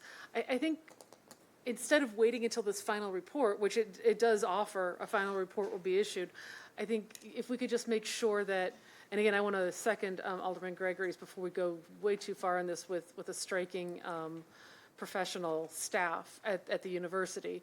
But when we work with the university on getting something like this moving forward, that council is given updates on these are the meetings that are being scheduled under this contract. These are the groups that were reached out to, and give us as council members and representatives of the community time to weigh in on that and have feedback and, hey, make sure you look at this person and talk to these community members too. So I think there are steps within the scope of work that falls very neatly with what you were asking for, and I think offers some opportunities for us to be a little bit more engaged as this is developing. So I would just ask that those meetings not be scheduled, that outreach come back to the council also, not for approval up and down, but just, hey, we're planning these meetings, this is who's been invited. Council, do you have other people who should be included in here and considered? I saw you writing something down, so I'll take that.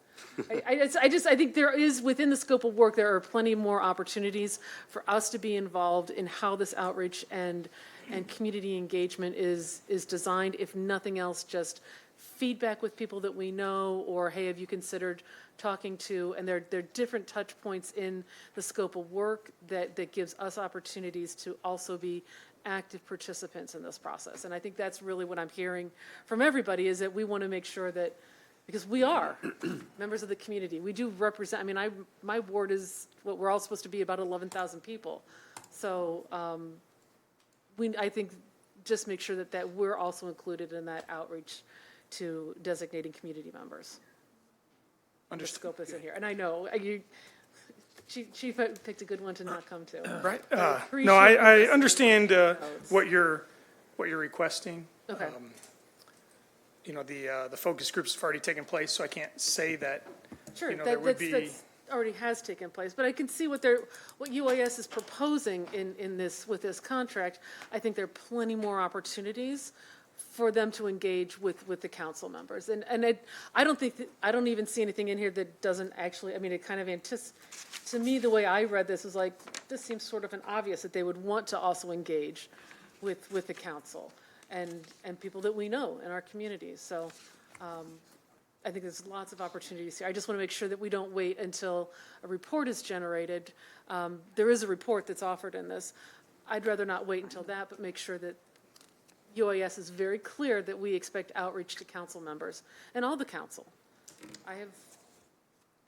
We have minorities who live in the entire city. We want to make sure that everyone gets to, participate. Understood. Thank you very much, sir. Appreciate you. Okay, so thank you, Chief. Any more discussion? With that being said, we have a motion and a second for debate. All in favor? Aye. Okay, and Roy Williams is back, so Roy, you take over, pal. I keep going. 2026-188 is an ordinance authorizing execution of a grant agreement number 23-203186 with Flock Group, Inc., to purchase 3 Flock mobile security trailers in the amount not to exceed $75,000, funded through the State of Illinois Department of Commerce and Economic Opportunity for the Springfield Police Department. Consent? Second. Been properly moved in second. Any discussion? All in favor signify by saying aye. Aye. 2026-189 is an ordinance authorizing the execution of a contract with the City of Springfield and the Board of Trustees of the University of Illinois Fire Protection Service from July 1, 2026 through June 30, 2027, the amount not to exceed $70,194.50 for the Office of Budget and Management. Move for consent. Second. Been properly moved in second for consent. Any discussion? Hearing none, signify by saying aye. Aye. 2026-190 is an ordinance authorizing execution of an employee leasing agreement with MGT Impact Solutions, Inc. to retain Dallas Whitford to provide financial assistance services for the Office of Budget Management and Planning and Economic Development for FY27 for the amount not to exceed $60,000 from March 1, 2026 through February 28, 2027. Move for consent. Second. Properly moved in second for consent agenda. Any discussion? Seeing none, all in favor signify by saying aye. Aye. 2026-191 is an ordinance authorizing execution of a 5-year intergovernmental agreement with the State of Illinois Department of Natural Resources for space located at 1 Old State Capitol Plaza to be used for Visitor Center in the amount not to exceed $20,000 annually for the Office of Springfield Convention and Visitors Bureau. Move second. Been properly moved in second for consent. Is this the second one for the? Yes, sir. I just need to state on the record, I'll be abstaining from voting Sure. for this. One abstention. Thank you. All in favor signify by saying aye. Aye. 2026-192 is an ordinance amending Article 47, Chapter 110, Section 110-952 of the 1988 Springfield City Code of Ordinances as amended pertaining to secondhand dealers. Move consent. Second. Been properly moved in second for consent. Alderman Apologies, I'm- Alderman Carlson kindly took it off. Corporation Counsel, has this been, the issue a few months ago, has it been cleaned up? I mean, I think it's, some letters went out, and Alderman Gregory and I talked months ago about this. The letters went out way too early, it seemed, in the fall. And Yes. included some people that should not have. Right, well, this clears that up and makes sure that So now those individuals that we discussed, they're exempt if this So passes. now we have an accurate list of those people, businesses that fall under this, correct? That's correct. Thank you. Okay, any more discussion? Hearing none, all in favor signify by saying aye. Aye. 2026-193 is an ordinance amending Article 4, Chapter 100-26 of the 1988 City Code of Ordinances as amended pertaining to hotel tax imposed. Move consent. Second. Been properly moved in second for consent agenda. Any discussion? Take your name off, Carlson. Seeing none, all in favor signify by saying aye. Aye. 2026-194 is an ordinance authorizing payment in the amount of $15,899.70 to Jacob Perkins, a current Springfield firefighter, for the settlement of workers' compensation claim for case number 25-WC-026218. Move consent. Second. Been properly moved in second for consent agenda. Any discussion? Hearing none, all in favor signify by saying aye. 2026-195 is an ordinance authorizing payment to Charles Lear, a CWLP maintenance crew leader, for settlement of workers' compensation claim number 24-WC-000957 in the amount not to exceed $125,000. Move consent. Second. Properly moved in second for consent agenda. No discussion? Signify by saying aye. Aye. 2026-196 is an ordinance authorizing the purchase of furniture for the Lincoln Library Public Seating and Conference Room from the Resource One AIS Omena Joint Purchase Contract Number R240101 in the amount not to exceed $55,453.06. Move for consent. Second. Been properly motion for consent agenda. I got a question. Alderman Carlson. Is this new money, or was this still out of that Wagner Trust? Can anybody answer that? Designated to come out of the Wagner Trust So the- on the fact sheet, yes. Yep, on 3.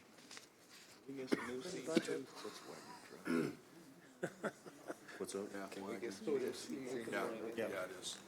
Chair, I'm good, thank you. Okay, thank you, sir. All in favor signify by saying aye. Aye. Okay. 2026-197 is an ordinance authorizing a one-year extension under RFP LL 23-33 and authorizing an additional payment in the amount of $60,000 for a total amount not to exceed $225,000 with Midwest Tape LLC streaming media database to provide access to Hoopla applications for the Lincoln Library. Move to consent. Second. Been properly moved and second for consent. Any discussion? Hearing none, all in favor signify by saying aye. Aye. Aye. 2026-198 is an ordinance authorizing an amendment to the redevelopment agreement with Michael Allwood, Altalek LLC, ordinance number 334-08-25 for the redevelopment assistance for the property located at 302 East Adams Street, utilizing Central Area Tax Increment Financing Funds in the amount not to exceed $44,570 for the Office of Planning and Economic Development. Move to consent. Second. Been properly moved and second for consent. Any discussion? All in favor signify by saying aye. Aye. Is it a vote? 2026-199 is an ordinance authorizing execution of a redevelopment agreement with allocation in the amount not to exceed $560,550 with Chris Nickel, Dog-Eared LLC for financial assistance for the property located at 413 through 415 East Adams by utilizing Central Illinois Tax Increment Financing Funds through the Office of Planning and Economic Development. Motion for consent. Second. Been properly moved and second for consent. Any discussion? Seeing none, all in favor signify by saying aye. Aye. 2026-201 is an ordinance amending Chapter 101 of the 1988 City Code of Ordinances as amended pertaining to historical sites for updates, clarification, and adding a 3-year inspection cycle for landmarks as amended. Motion for consent. Second. Been properly moved and second for consent agenda. Any discussion? Yeah, Alderman, can I just ask, do you think this is going to help address the situation like we dealt with Horace Mann? Mm-hmm. Okay, thank you for this. Any other discussion? Hearing none, all in favor signify by saying aye. Aye. 2026-202 is an ordinance authorizing execution of an intergovernmental cooperation agreement with the Springfield Sangamon County Regional Planning Commission for the 2026 planning services and authorizing payment in the amount not to exceed $200,000 from January 1, 2026 through December 31, 2026. Move to consent. Second. Been properly moved and second. Consent is the consent agenda. All in favor? Aye. That's it. That's it, Mr. Chairman. Unfinished business. Mr. Clerk. I'm sorry, any, I got one. okay, go ahead. Alderman. I want to tell our corporation counsel, you did an outstanding job this last couple of weeks. By my count, there's 55 ordinances we just went through. So I don't know who the overachiever is in your office that was able to get this all done, but congratulations to them. That's, I think, more than we've done in a long time. So No raises. make sure you tell your office that we noticed. Thank you. I'll let Nicole know. She keeps us organized. And the girl sitting behind you right over here in the And clerk's and the office. clerk's office as well. I didn't want to, you guys did a great. Good job, bro. Absolutely. Alderwoman Purchase. Thank you, Chair. I just wanted to do a recap from yesterday. And thank you to Alderwoman Conley as well as one of my colleagues for coming there and witnessing the journey that it's taken to get there. So we did a ribbon cutting, if you all remember. It was very contentious that day for the vote, where the Sportsman Lounge, I voted to have that torn down to build 3 units that would help with 22 vouchers that would help unhoused individuals transition into having a space to be able to live quality of life on their own, but also have 24-hour access to a case manager. And it was centrally located in between those rapid services, which is St. John's Memorial and Springfield Clinic. What I learned from making that decision, my surrounding neighborhoods was against it. So I really learned about NIMBY, not in my backyard. We don't want that over here. And I voted against my neighborhood, and some of you all was there that night because it happened right before, I met some of you all that's in the audience now. And these decisions are really hard, but after seeing all of those agencies come together yesterday and talk about the services that will be provided, the stability that these individuals will have, the dignity that these individuals will have.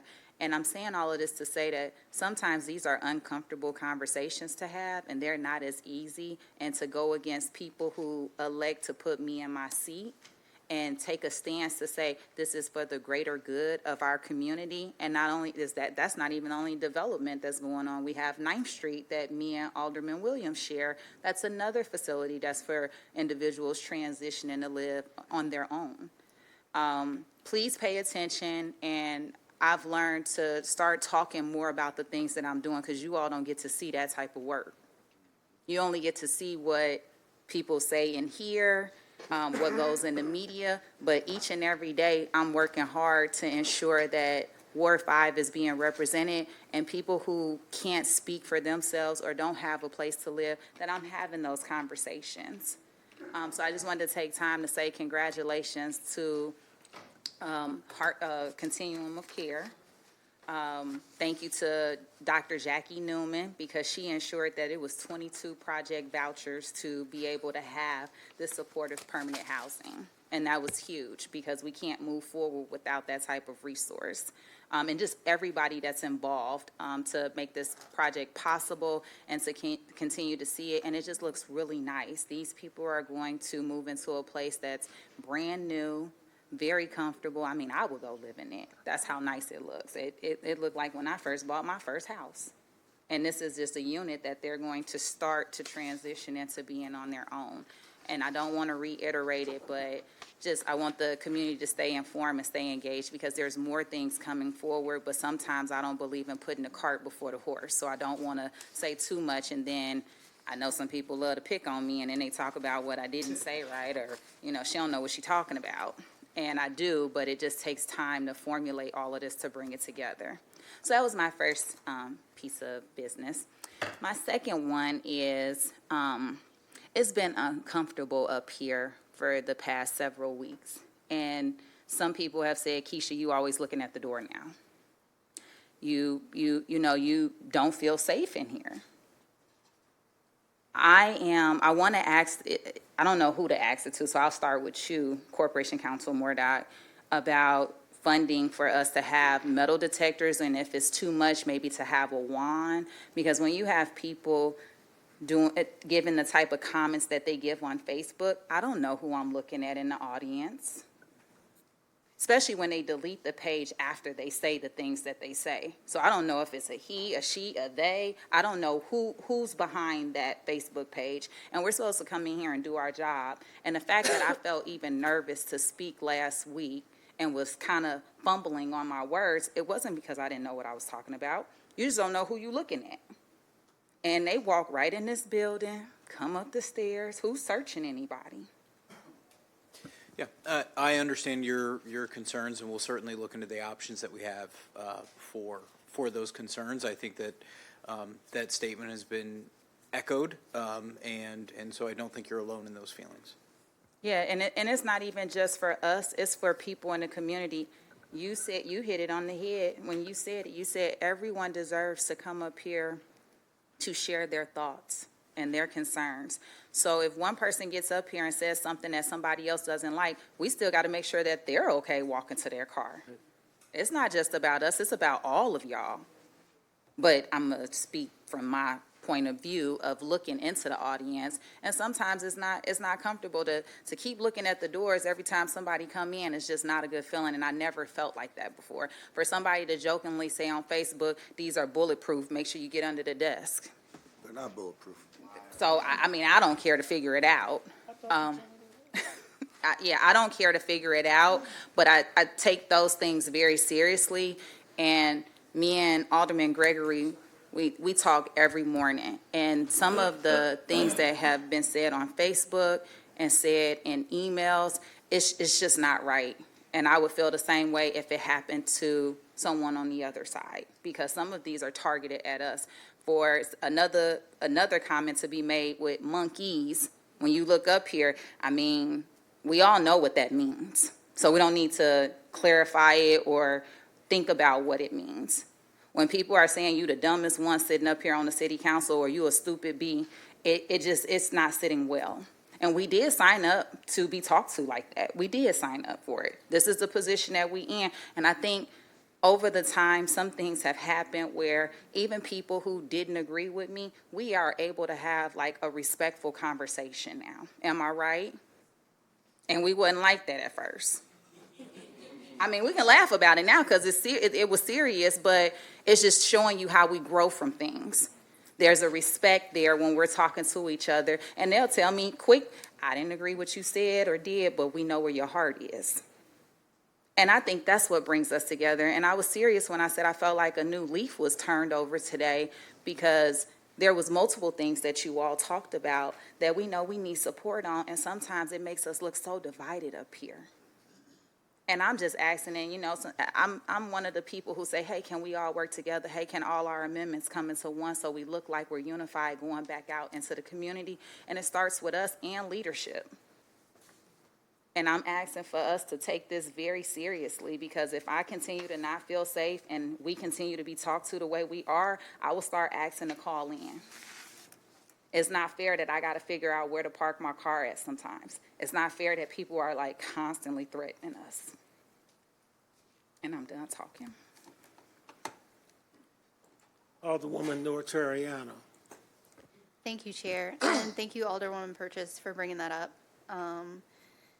Because, yeah, things have definitely gotten real uncomfortable over the past couple of weeks.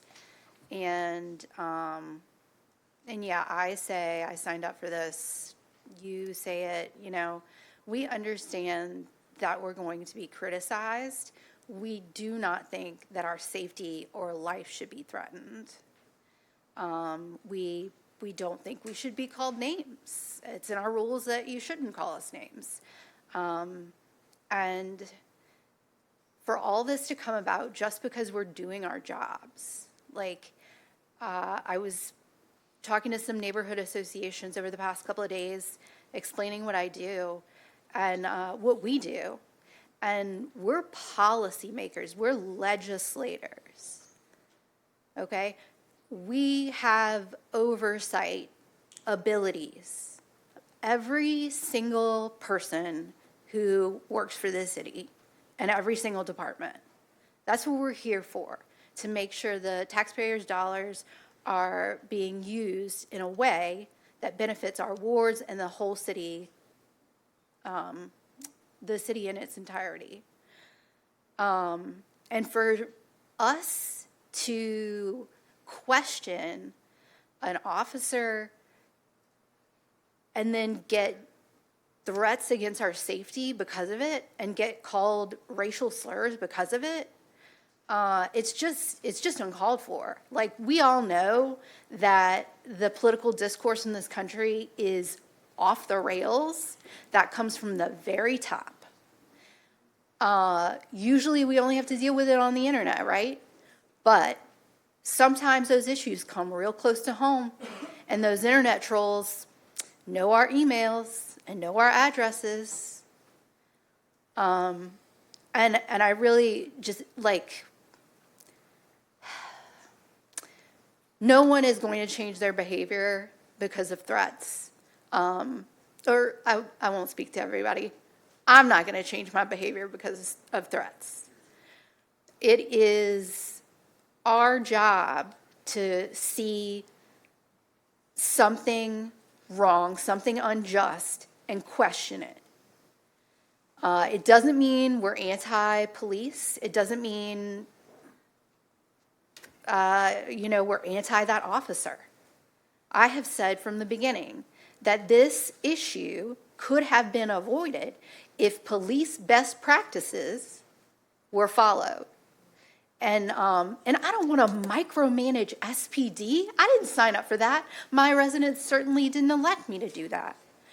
But when I have the chief of police saying that, no, that went off without a hitch, we stand behind him 100%, we don't question anything he did. And then I go do my research and I see that if somebody has a warrant and if it's a felony that involves dangerous activity, Yeah, if the cop sees that person, they should definitely pursue them, but they shouldn't do it alone. They should call for backup. And if the cop sees the suspect, they have the element of surprise. They're in control. They use time to their advantage. They choose how to approach the situation.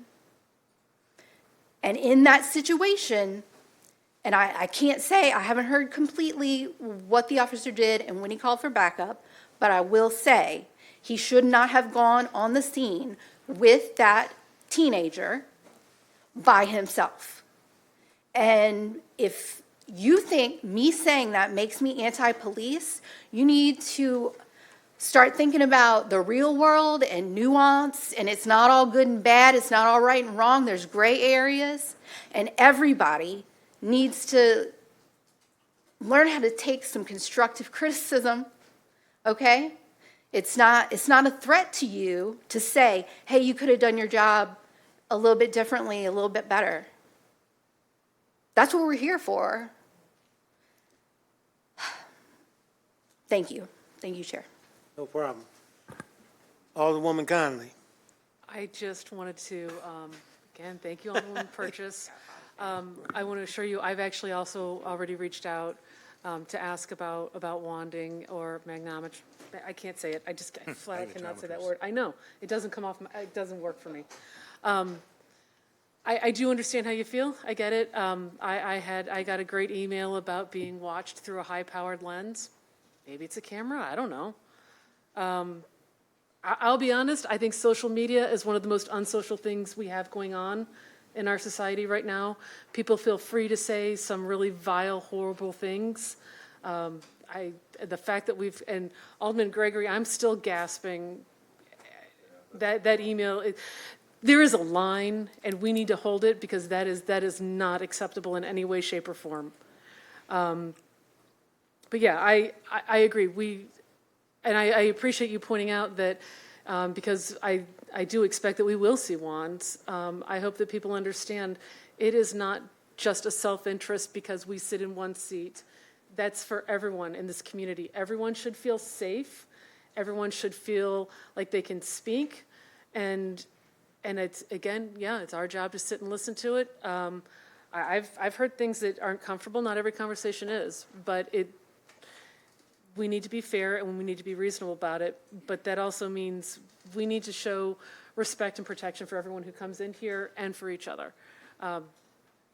And if I could have that genie wish, the first thing would be no more anonymous comments on Facebook. Like, I swear that's the ugliest thing I've seen. People feel free to just unleash parts of their personality that is part of the human condition. We know this, I acknowledge it, but man, is it ugly. I don't go on social media a whole lot anymore, which is why I was thrilled to get my own personal email. So, and I've gotten quite a few of those over the years. It's not, I will say it's not just recently. I've gotten them since I started on council. And it's unfortunate because I think I speak for everyone, serving in these positions is a public service. We all do this because we believe in our community and we want to see it improved.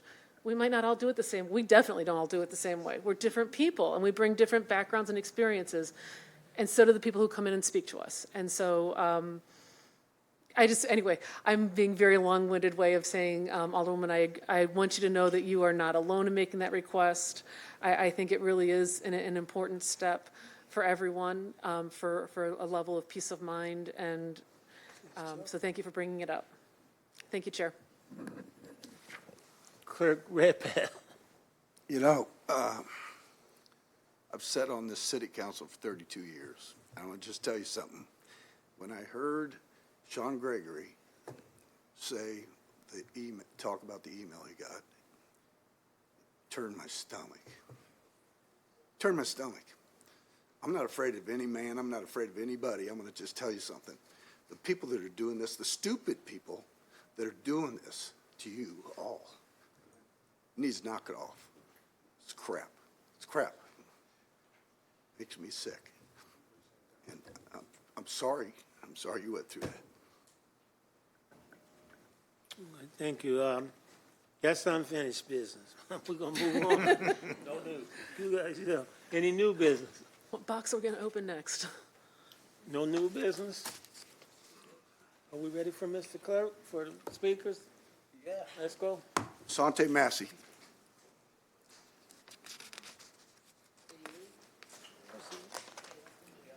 Is he gone? Jamie Toole. Some happy discussion. John, know that cat.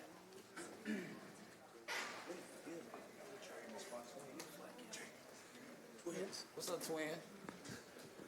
Good evening. How are you guys tonight? Good? Yeah. I've learned a valuable lesson. Do not wear shorts and a short sleeve shirt to council chambers. Holy smokes. Yeah, I wanted to come before you guys. Last fall, you were gracious enough to help us get the ballpark, Robin Roberts Stadium, moved over from the Springfield Park District. We've been hard at work at Robin Roberts Stadium. You can probably see if you drive by. Alderman Rockford, thank you for all you're doing to support us.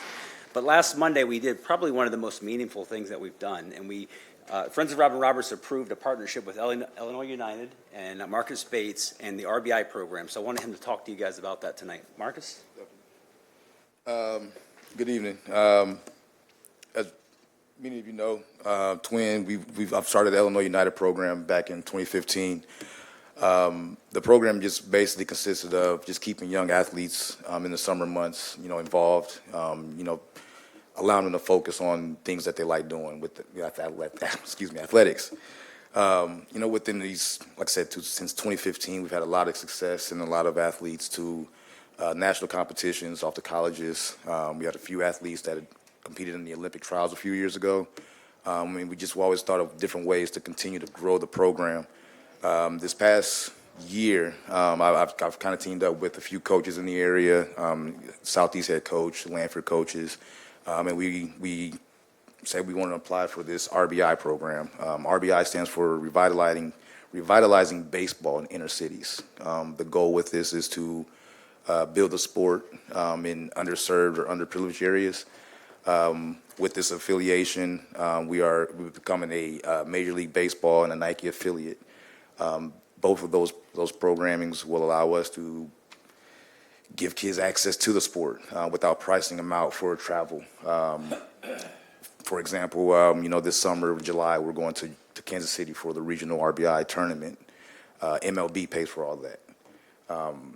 With winning that, they take care of our travel and everything to Florida for the RBI World Series. But with that, the most important thing is just it gives access, financial access, or eliminates those barriers that a lot of our athletes on the east side, north and south side that they face with the sport or not even having the ability to afford it. Through this program and with the help of Friends of Robin Roberts, it's a lot of our kids to be able to call a place home, a place they can feel safe, practice on their skills, in a place they can feel like, they're safe and able to be who they are. Our biggest thing is right now we're in the process of taking our local rec teams, putting them together, and I guess in a sense preparing them for the road of travel ball. Within RBI, every Major League Baseball program, they have their own junior program. For example, like the Junior Cardinals or the Junior Sox. We've been fortunate to call the stadium home, and we'll be hosting a few of those teams here. A lot of our athletes will go to those stadiums. So this summer we'll be playing some games at Busch Stadium, at Comiskey Park, at Wrigley Field. And then at the same time, a lot of our kids are able to get those scout and development days that, again, cost a lot of money. We've already sent down 6 athletes down to St. Louis at Busch Stadium for a scout and development day. They were able to get out in front of pro scouts, college scouts. There was a lot of HBCUs coaches there, just looking, recruiting, getting names. We've had 2 athletes that were actually invited down to Florida for the national MLB Scout and Development Day, which, like I said, a lot of our kids, they would not even been able to afford the ability to do that. So I think with myself and Jamie and the stadium, we're able to bring in a lot of big events. One of the things we're very excited about, and myself and Coach Rhodes, we've been working on is the MLB Pitch Hit Run, which is a national competition held by MLB. The winner from our area would then move on to the team championships. The winner from there then competes during the week of the World Series this fall. Yeah, there's a lot of things that go on with this program, but the biggest thing is the access for our athletes to be able to introduce a lot of our athletes to the sport where they're not being priced out or, overall, like I said, not able to afford it. So, yeah, I look forward to this growth of what we're doing in any ways that we can help support the ballpark, grow the sport, and bring a lot of more positive to the east side of Springfield. Thank you. Alderman Rockford. Yeah, I just wanted to kind of speak to you about, I think what you're doing is awesome, since coaching with you and getting involved with youth. I think what we're lacking is our junior football and to keep kids involved in this stuff and teach them some discipline and give them that sense of camaraderie and in the group learning, and I think you drive around town and you see these empty ball fields and I just want to, I wish you luck. We've talked before. I want to get involved, and help any way I can. But I think it's huge. I think we need to get into the schools and get kids involved that way, more, so. I think one thing that helps us is that all of our coaches are already in the school. I'm in the middle school. Our head coach he's at the high school, but he's also a worker in the middle schools. And then we're kind of just spread it out through all the schools. So we're able to kind of get the word out, just the kids that we know, they wouldn't be able to buy a glove. RBI gives us the funds or they send us the equipment for those athletes. So, Appreciate you. definitely. Hang on, Brad. Hang on, I agree with Larry. I want to say, Jamie, I've known you 4 or 5 years. Coach Bates, you and I go back maybe a dozen years or so, but I've seen what you've done with kids, my kid, Larry's kid, over the years. But you two with the same amount of energy, really getting together, I think it's just a great partnership. Yep. And I look forward to, I know you're probably going to need some sponsorships down the road, so you know how to find me. Yeah, we're always looking for sponsors. That helps. Definitely helps, and we're able to provide kids, better opportunities and things. So definitely. Thanks for coming. Appreciate you, Marcus. Jamie, y'all know it's love. Twin. Ken Pasha.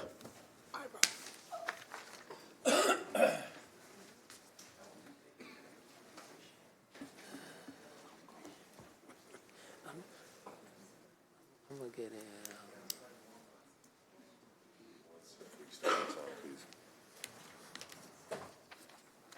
It won't be long.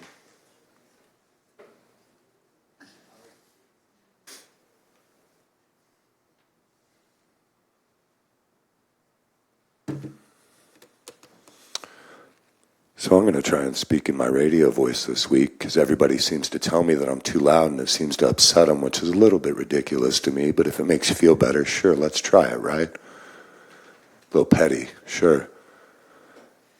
You guys do know about the normal city council, right? Do you know how they use their language? Do you know how the PAC counselor found for it? Would recommend taking a look at it, although I bet Mordock has. The language we use isn't really up to you. You have the right to draw common restrictions like, profanity, threats, fighting words. You absolutely cannot stop me from making personal, attacks on you as a politician. You absolutely cannot stop me from talking about your personal business as a politician. That's been decided by the Illinois PAC counselor. The language you guys are trying to add has already been talked about and decided on by the PAC counselor. I'm going to caution you guys very strongly when you start talking about restricting people's speech that you be very careful about that. It's a very thin line between trying to create a safe space and censorship. It doesn't have to make you happy. It doesn't have to feel good. It doesn't have to seem fair. I mean, it's really not up to you guys. Other authorities have decided a lot of this, and I'd be really careful about that language. Because that's the kind of thing that once it's codified can be found out in court, can be sued for.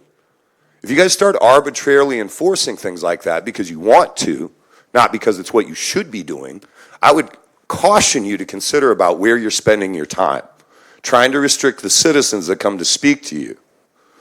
If you guys feel under threat, imagine how the rest of us feel. I get videos of me walking out of my house. I get videos of me going places. I get threats all the time. It's always been that way. That's what happens when you challenge the status quo. That's what happens when you upset people who aren't used to being questioned. That means you're doing the right things. And I know it's scary. It really is. It was at first, but I just got over it. You know why? Because that's how it's always going to be. They've killed better men than I'll ever be, just for speaking up. That's the price in this country for fighting against centuries of racism, abusive policing, redlining, sundown towns, lynching trees, slave catchers. I mean, who are we kidding here? When we talk about violent language, a data center going into an area that the residents of that area don't want, that's violence. That will affect everyone there for generations. And the blood that it will spill won't be in front of you. It's frustrating when we talk about those kind of things because rhetoric can be violent. Absolutely. It can encourage violence. 100%. But the thing is when you talk about systemic violence, institutional violence, the language that you guys use up here is violent sometimes. It may not seem like it. There's no guns or knives involved. But when we talk about decades of malfeasance, misappropriation, lack of funding, over-policing, it's violence. There are generations of people I grew up with subject to that system of violence. So when we have someone come up here who is in fact in charge of that system of violence, tell us that we're out of line for speaking up, the next move shouldn't be to figure out a way to add rules to restrict that. There was an easy solution last week. The mayor could have removed him. Simple as that. Not in the middle of what he had to say. Everyone has the right to their 5 minutes unless they start screaming, burn the place down and let's kill everybody. Like, there's obviously time and place restrictions on free speech. You can't use fighting words. We're all generally smart people here. But what happened in that audience was very easily to observe who had the problem. We responded to someone.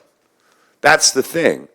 Understanding the cause of a problem rather than the reaction is the really important part here. Because when we talk about, say, someone running from the police, what's the cause? Is it simply they just don't want to go to jail? Well, of course, that's part of it. But there's also a pretty reasonable and rational fear that an entire side of town endures every day when the police come around. Decades of that. So when we talk about violence, I really want you guys to consider that empty threats on Facebook by people too cowardly to show their faces or even come to you and say it aren't the problem. Those aren't the ones I'm scared of. It's the ones who already have guns in their hands, badges, and the rules that will protect them when the violence is enacted upon the citizens around. So, thank you. Ted Harrison? No, I just don't want nobody saying nothing.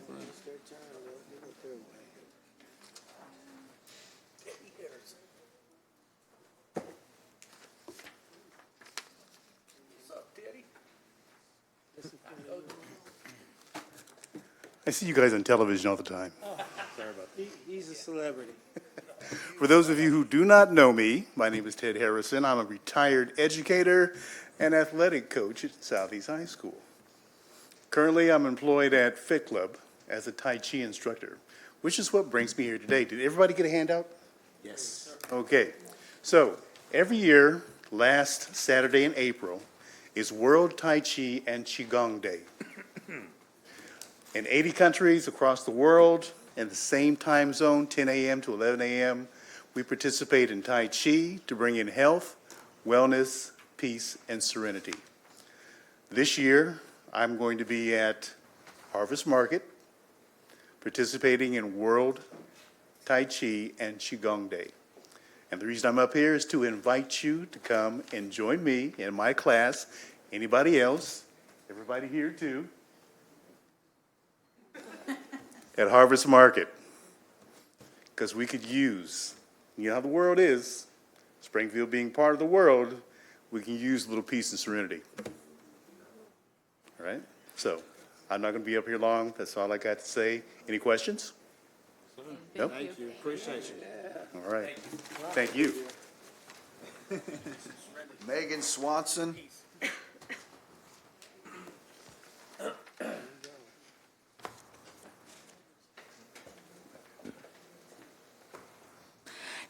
Good evening. My name is Megan Swanson. I am in Ward 7. Last week, I was excited and I was really nervous to speak from this podium for the first time. I wanted to talk about my concerns for Ordinance 2026-175.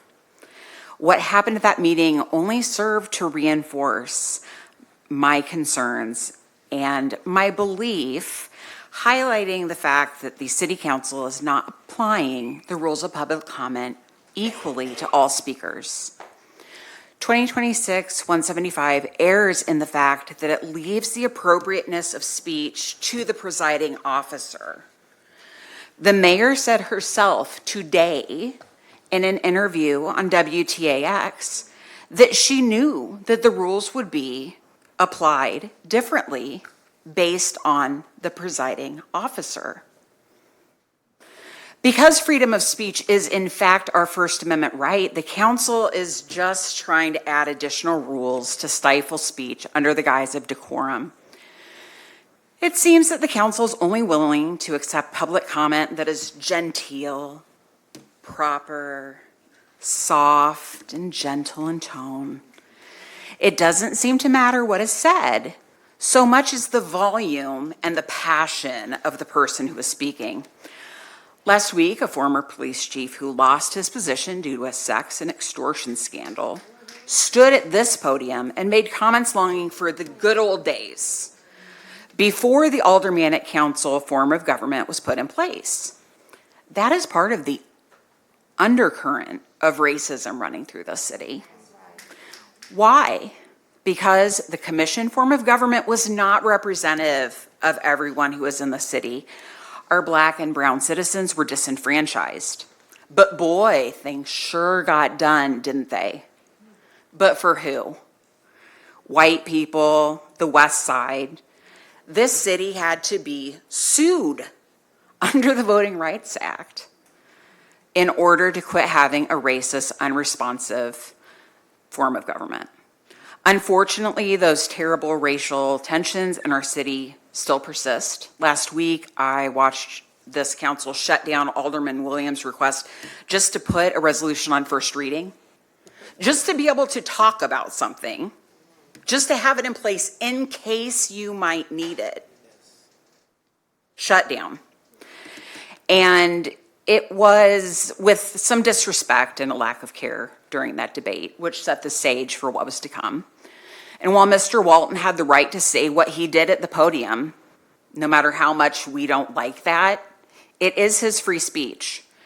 But it was clear in the manner of address towards the alder people he was targeting and his tone that that would have resulted in a reprimand or ban for many other speakers. We have all seen that happen. And when he was done speaking, the fact that the community members heard him make racial and misogynistic slurs once he was away from the microphone should have led to his removal, but instead he was allowed to sit there, gloating like the cat who ate the canary, while the police swarmed the Black alderman who was offended by those fighting words. Fighting words are not protected freedom of speech. Fighting words are things you say to someone that is personally abusive, face-to-face insults that tend to incite immediate physical violence or breach of peace. Fighting words are not an opinion. And when the mayor had the police investigate one of their own and took his word for it instead of the multiple people who heard him make those statements, how does that make any sense?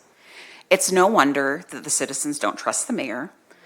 Listening to her interview today and the way that she turned it into a story about how persecuted she has been was odd and it was tone deaf. And now the city council would like to make more rules, try to sanitize the behavior of impassioned people who show up and speak out. Don't do it. Don't do it. Focus on applying the rules that you already have fairly, the same across the board.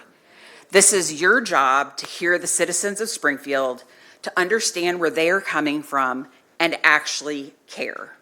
Maybe stick around for the public comment section. Use your power to address these issues, to change the situation, and to make our community better. Thank you. Bradley Russell. Bradley Russell.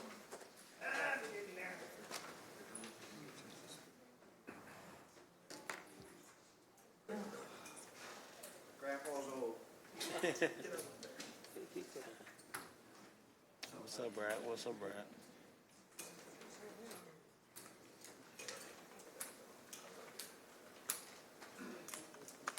And also, it's my bedtime. Oh, back again. You know, 1908 had the riots, all the racists running amok. Nothing's changed. Nothing's changed in this town. Like, it is so crazy what happened last week. And social media, yeah, like, amazing amount of people coming out saying, yeah, he was right to say that. He was right to, you know, call Sean what he did, or, you know, call the lady in the audience what he did. And y'all talk about, like, rules, and what is the rules for thee but not for me? It really seems like Mr. Walton needs to stay home. But, you know, I was looking up, because I realized that, you know, the mayor said something about meeting in the middle and all that malarkey. 6 months ago, y'all were up here talking about somebody who used the N-word in email, who was a 20-year experienced employee, and the mayor said, this has no place in our city. 6 months later, she found a place for it in our city. Like, the mayor, does she have a point? Like, I really, I don't think that she's a person, a people person. You know, she just seems to agree with who she wants, and you know, every single time she has to go on those radio shows and talk mess about us, about democratic socialist, and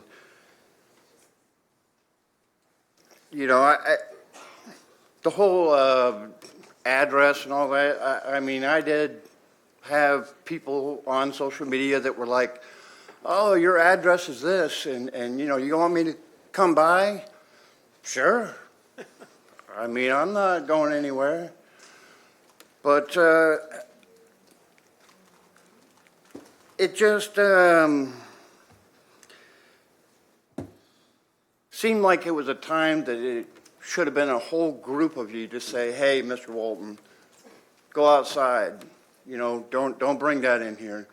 You know, I mean, just like they all said 6 months ago about, you know, the N-word and how it shouldn't be used. And, you know, everyone 6 months ago on October 7th, you can look it up, you know, we're talking, oh, yeah, that we can't have that. You know, that just tears down and doesn't build anything. But we're still here. We're still here.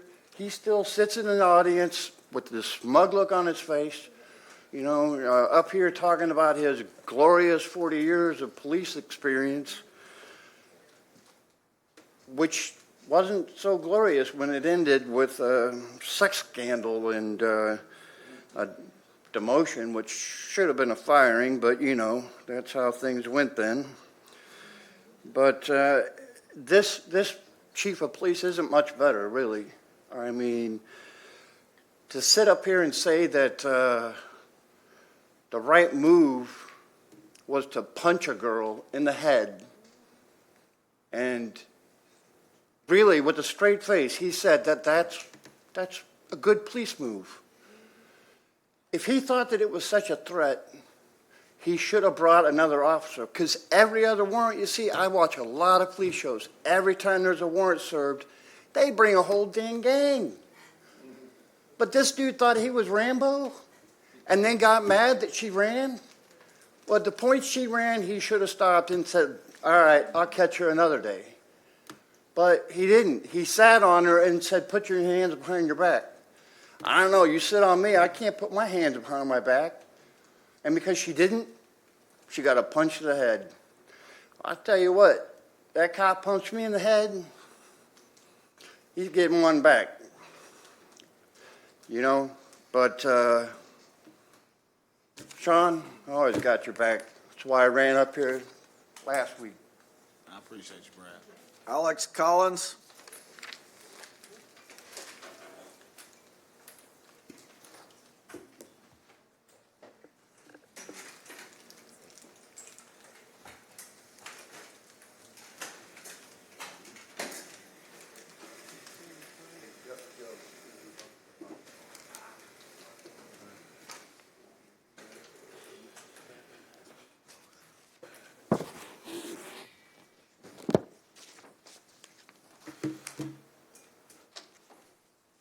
All right.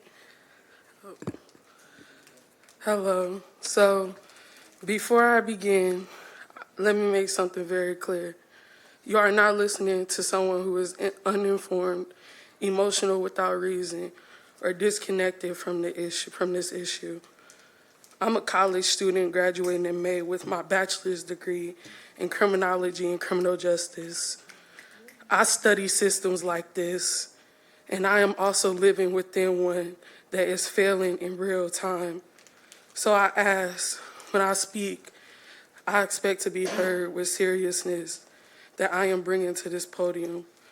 I have been a resident of Springfield for the past year, and in that time, what I have observed is not just disappointing, it's deeply concerning, because the standard being held up here is not one of accountability, transparency, and equality. It is one of avoidance, specifically from one person who seems to hold all the cards. Last week, I watched this council meeting, and what I saw was a clear imbalance in whose voices are allowed to exist in this place. A former police chief is allowed to bypass rules while community members, your constitutes, are interrupted, dismissed, or silenced for asking questions. So I'll ask you again, clearly and directly, why are the people most impacted by these decisions the ones being cut off from the conversation? Now let's move beyond perception and talk about data, because this is not unscientific or hearsay. Across the United States, Black Americans are subject to police use of force at more than 3 times the rate of white Americans.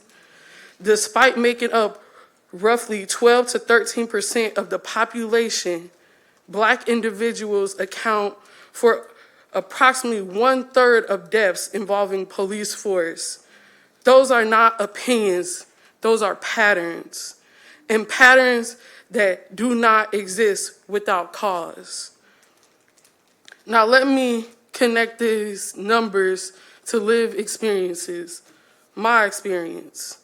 At 4 a.m., I was woken up by police knocking at my door. I opened my window because I did not know who was outside. A flashlight was immediately directed into my face, and I was told that they were looking for someone. I informed them that I live alone, gave my name, and said I am the prime resident of this residence. That should have concluded the interaction, correct? Instead, I was asked again because they came back to my door because they said that I looked like the individual. So I want to be precise here. I was asked to identify in my own home, not because of evidence, but because of resemblance.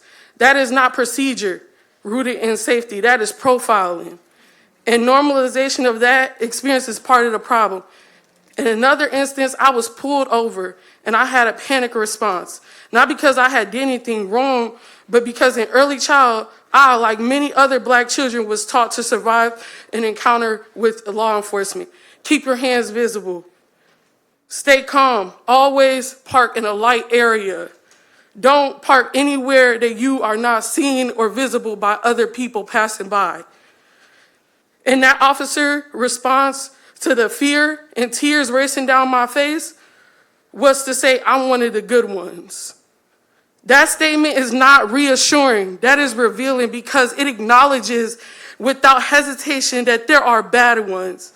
And if that is understood within the profession itself, then the question becomes, what is being done about it? Because from the outside looking in, it's very little.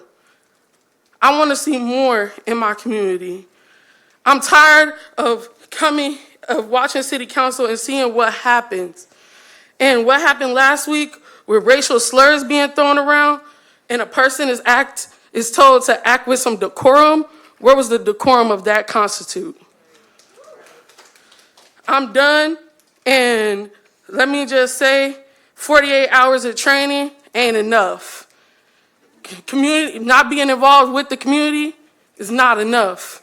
How about you come out and have a discussion with your community members besides coffee with a cop or shop with a cop and actually hear from your community members what they want to see out of you. I'm done. Robert Frazier.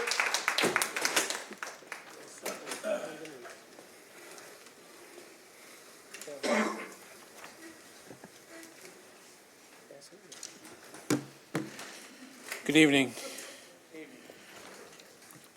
Trust me, what I have to say tonight, I had not discussed with anybody, but it seems like everything that I've written here lines up with everything everybody's already said, so I don't want it to be confused as we collaborated on this at all. So talking points for me consistently is workforce development, housing, and opportunity. But we are missing a critical piece of how these systems actually connect. Yes, we do have a workforce challenge. We have people in Springfield who need training, development, and support to become job ready. Here's the bigger issue. When we train people, there's not enough jobs at scale for them to step into. So we end up preparing people for opportunities that don't exist in meaningful numbers. That creates a cycle. Training, waiting, frustration, and no real movement. This is a result of years, decades, of disinvestment into the structures that actually create economic stability in certain parts of our community. So now we're trying to fix the outcomes, workforce, housing, poverty, without fixing the foundation that those outcomes depend on. And that foundation is simple: jobs at scale, infrastructure at scale, opportunity at scale. If a community does not have those things, it cannot sustain itself. And when that structure is missing, it doesn't just show up in employment numbers, it shows up everywhere. It shows up in mental health systems being overwhelmed, increased interaction with law enforcement, and issues rooted in instability, and the public systems being asked to carry the weight that they were never designed to carry. We are seeing an overworked system trying to compensate for underbuilt economic foundation. So we have to be honest with ourselves. Investing has not been equal across our community.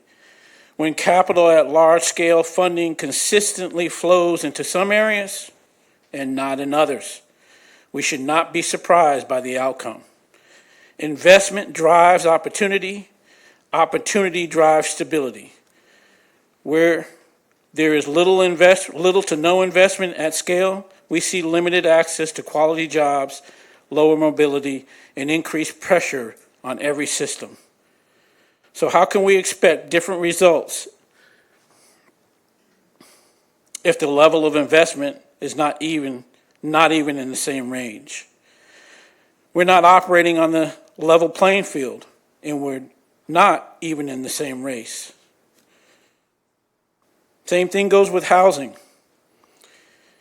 If people don't have access to consistent, stable income, then we're not creating a pathway into housing. We're creating reliance on it. Housing without income is temporary. Income connected to opportunity is stability. Workforce, jobs, investment, housing must be aligned, or the system will continue to produce the same outcomes. That's not philosophical. That is just how the system works. If we want different results, we have to do both. Prepare people and build the kind of economically that actually receives them. Because without access to real opportunity at scale, we don't just fail individuals. We overload every system around them. Thank you. Thank you, sir. Trissa Duckworth.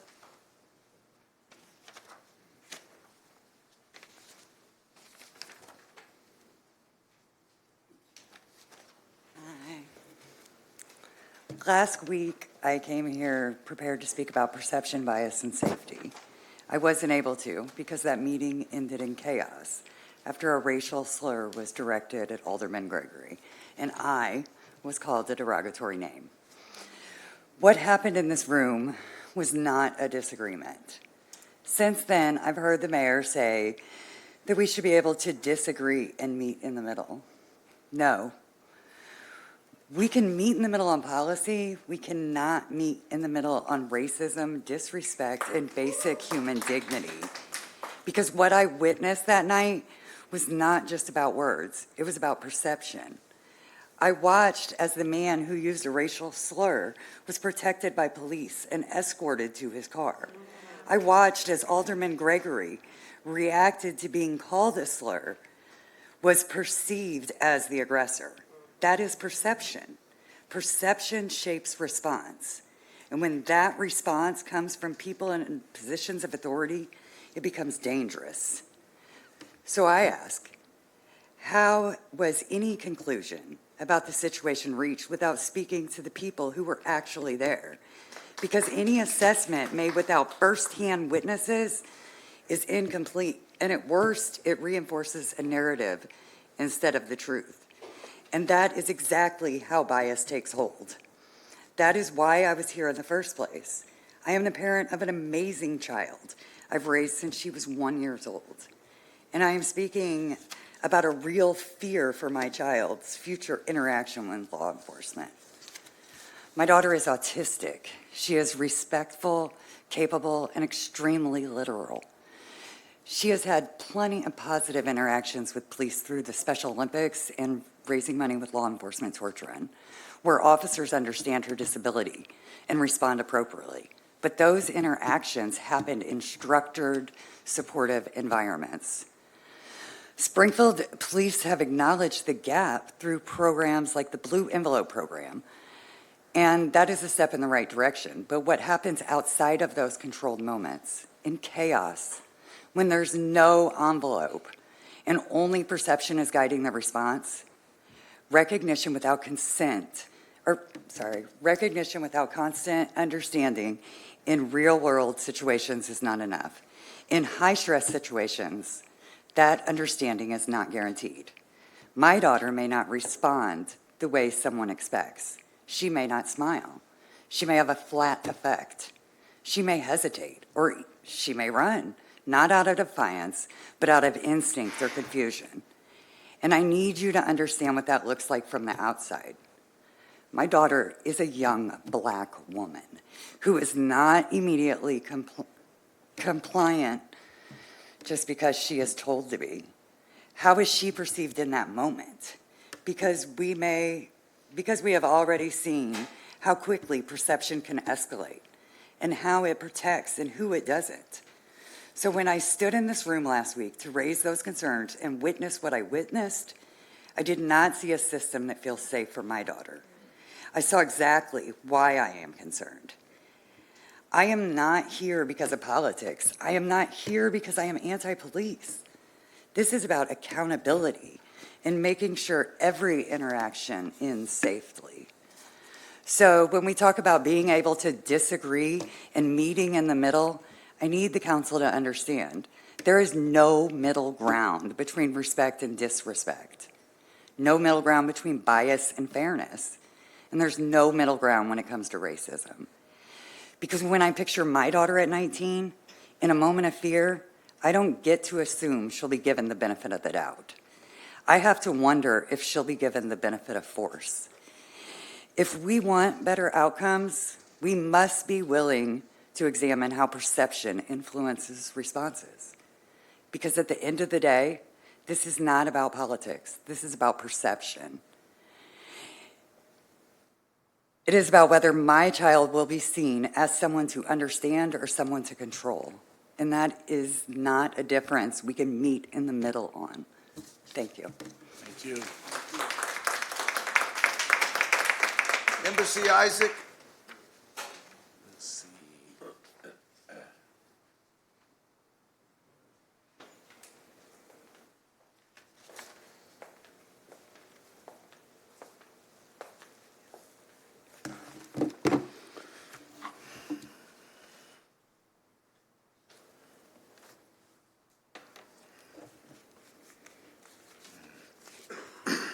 Say a short prayer.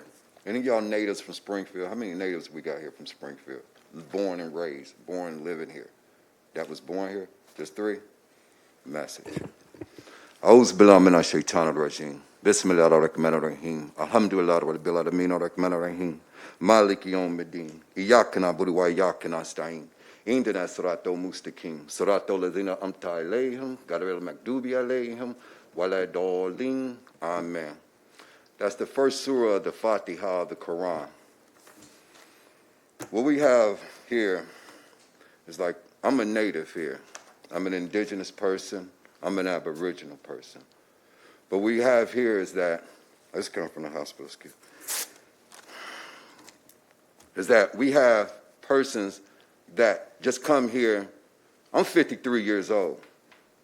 We have persons that's come here and outdone us in our own communities.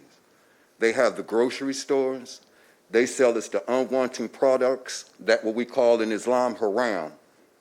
It's called haram, and it's for the Christians, and it's for the Muslims, and it's for the Jews. It's for all of them. What they don't sell us is halal products, what they have enforced for the schools for children to have. That means they are not supposed to sell us the tobacco, the alcohol that you keep giving them opportunities to sell. The food, the meat, the red blood, they're not supposed to sell that to our community because they don't sell it to their own. The way they speak to their wives, they speak to us disrespectful. You know, they got this tobacco, they got this commercial products, all of it's colorized, and our children cannot distinguish. We have a high level of domestic violence. That's from the weed. The alcohol. We have driving issues here. We have police stopping us because misidentification. The person is black. The person is African American. They flashing their lights on us. But we're natives here. We born here. We don't even know you. But you making decisions, taking our consent, and making decisions on our life and on our children and our grandparents and our wives and our people. Y'all don't know us. Do you understand what I'm saying? Am I wrong for saying what I'm saying? Like you settlers. There's a people here that was Kickapoo, in the Lightwick. You know, there was other people here before you. We don't see their burial sites, but they here controlling the furniture stores, the meat markets. They got the auto stores. They taking our cars and doing, I mean, how? They got the alcohol. They ain't even did a block party for us. They ain't did nothing for our community. They sell us cigarettes. They sell us the things that's destroying our bodies, that's causing this cognitive dissonance that's going on. The reason why these words and these words like the B and the N words, I gave y'all that 2 years ago and asked y'all to pass it because it was a tribal consent that we needed protection here. But it's done got all the way out of context where this here is called disorderly conduct. It's a breach of the peace. No, there's no kumbaya because children are watching. Our grandparents are watching, and this is the behavior of people that don't even live here, really. The people that you have policing us, they military, they special persons, we don't even know them. And they calling us black. That's a misidentification. It's sickening. We're natives, like we Springfield here to stay. They're controlling everything. Why? How did they outdo us?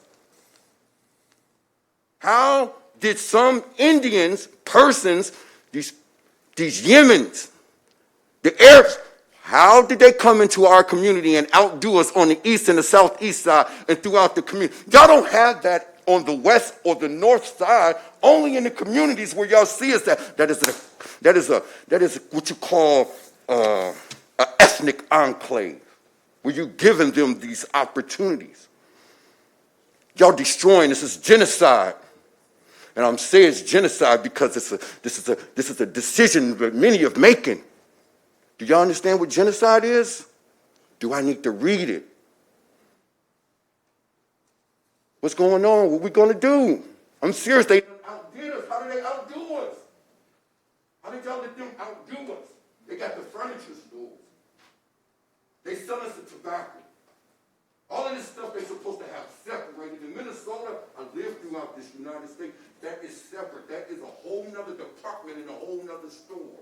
It's time to wrap it up. I'm sorry. Just wrap it up. But one more thing. Let y'all know. I'm a new party. It's Native, Indigenous, Aboriginal New Party. National Conservatives. This is real. Now, I want to have the voice to challenge the voices that have restricted us. Enjoy your day. Caitlin Weiss. One more question. If I have an issue, can I send it to you? And we bring it back and address it in the ordinance form? Corporate counsel? You can send me an email and I'll look at it. Thanks. Caitlin Weiss. Tara Standage.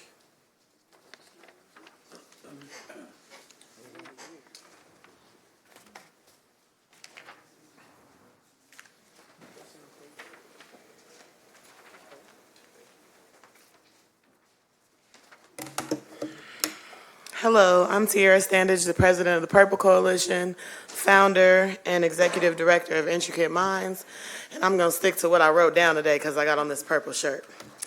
Last week, this chamber showed Springfield exactly what selective enforcement looks like. When anyone else breaks the rules in here, they are corrected and told to direct their comments at the chair. They are gavelled. I think it was a week or two I even seen Alderman Williams be told by the mayor to direct his comments to the chair. They are warned and they face consequences. But when a disgraced former police chief stood in this chamber last week and repeatedly broke these same rules, none of that happened. He was allowed to mock residents for not standing for the pledge. People choose not to stand for many reasons, including religion, protest, and personal conviction. As for me, I have a problem with the phrase liberty and justice for all. When I have lived in a country where people who look like me and unlike anyone in power are routinely denied both. He pointed at me saying, "There she goes, snapping her fingers."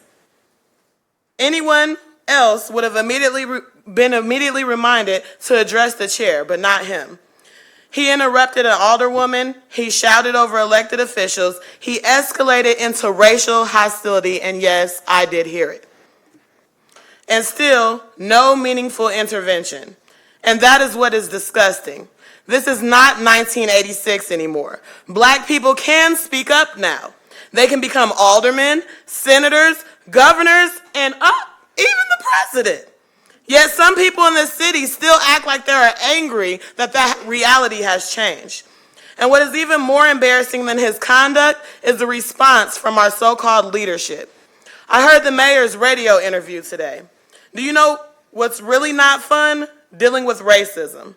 You want to know what's really embarrassing? Living in a city where the mayor doubles down and protects racism instead of condemning it. Just because you didn't hear it doesn't mean it didn't happen. And if such a thorough investigation is being done, when are they going to question the people that did hear it? Nobody said that that man should not have been allowed to speak. We said he should not have been allowed to repeatedly violate the rules, point at audience members, insult elected officials, and create chaos while leadership sat by and watched. There's a difference. When someone cursed at the mayor in this chamber, there were consequences. So I'm confused. Why is racial hostility treated with more grace than disrespect towards those in power? Why are some people gavelled the second their time is up, while campaign donors, political allies, and sexual deviant former police chiefs allowed to say whatever they want for however long they want? How can you claim to represent the people if you only seem interested into listening to certain people?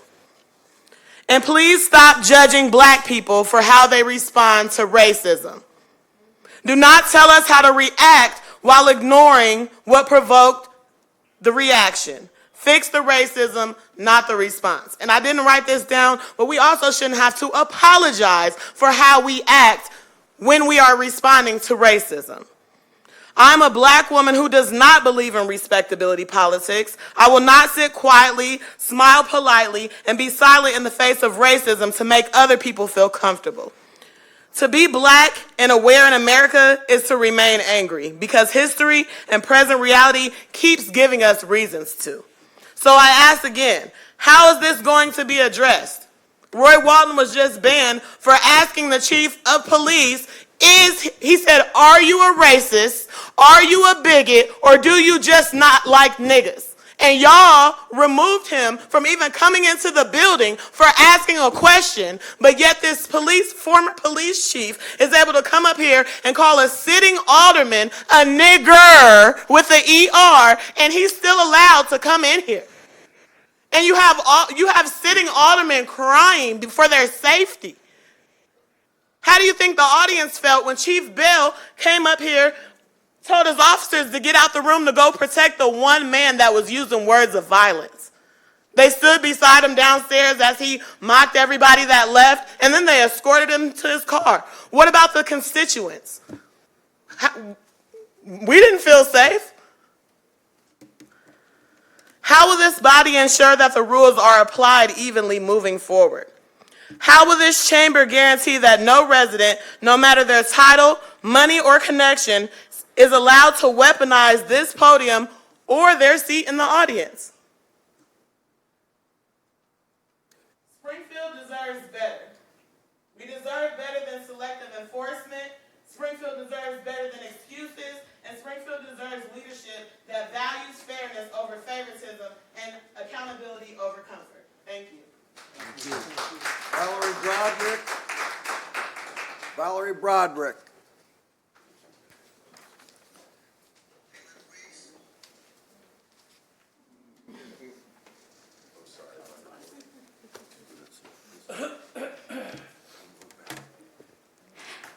Hi, I'm Valerie Broderick from Chatham, here again.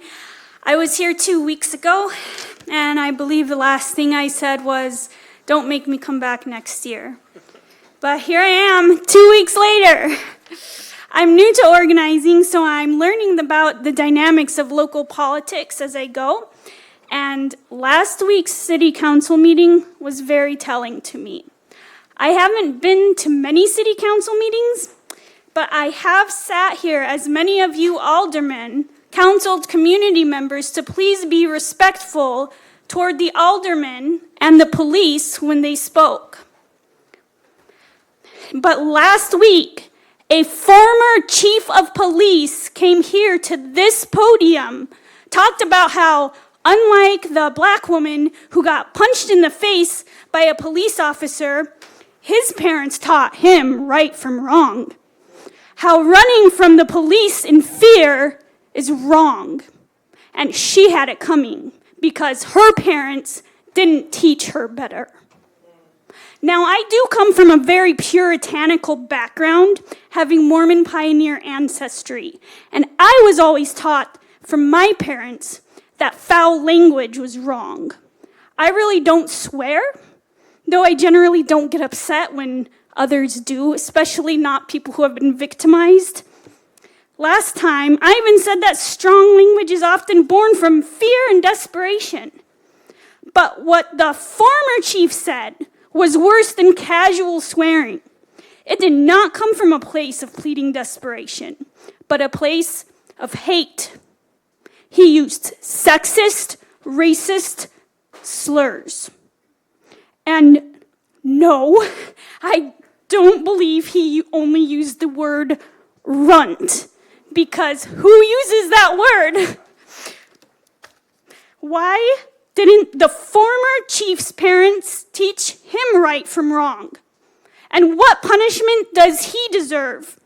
My parents taught me, why can't he do better? Why can't the current chief of police do better? My parents taught me to respect people who are different from me. My parents taught me to stand up for what's right when you see something wrong happen to someone else. My parents taught me that racism is wrong. As landlords in the 70s, they refused to cooperate when told not to rent to black tenants. My parents taught me moral courage. My parents didn't really have to teach me that it's wrong for a man to punch a woman who is no threat, who is pinned to the ground, in the face. Even if it's technically not against some very low bar rule.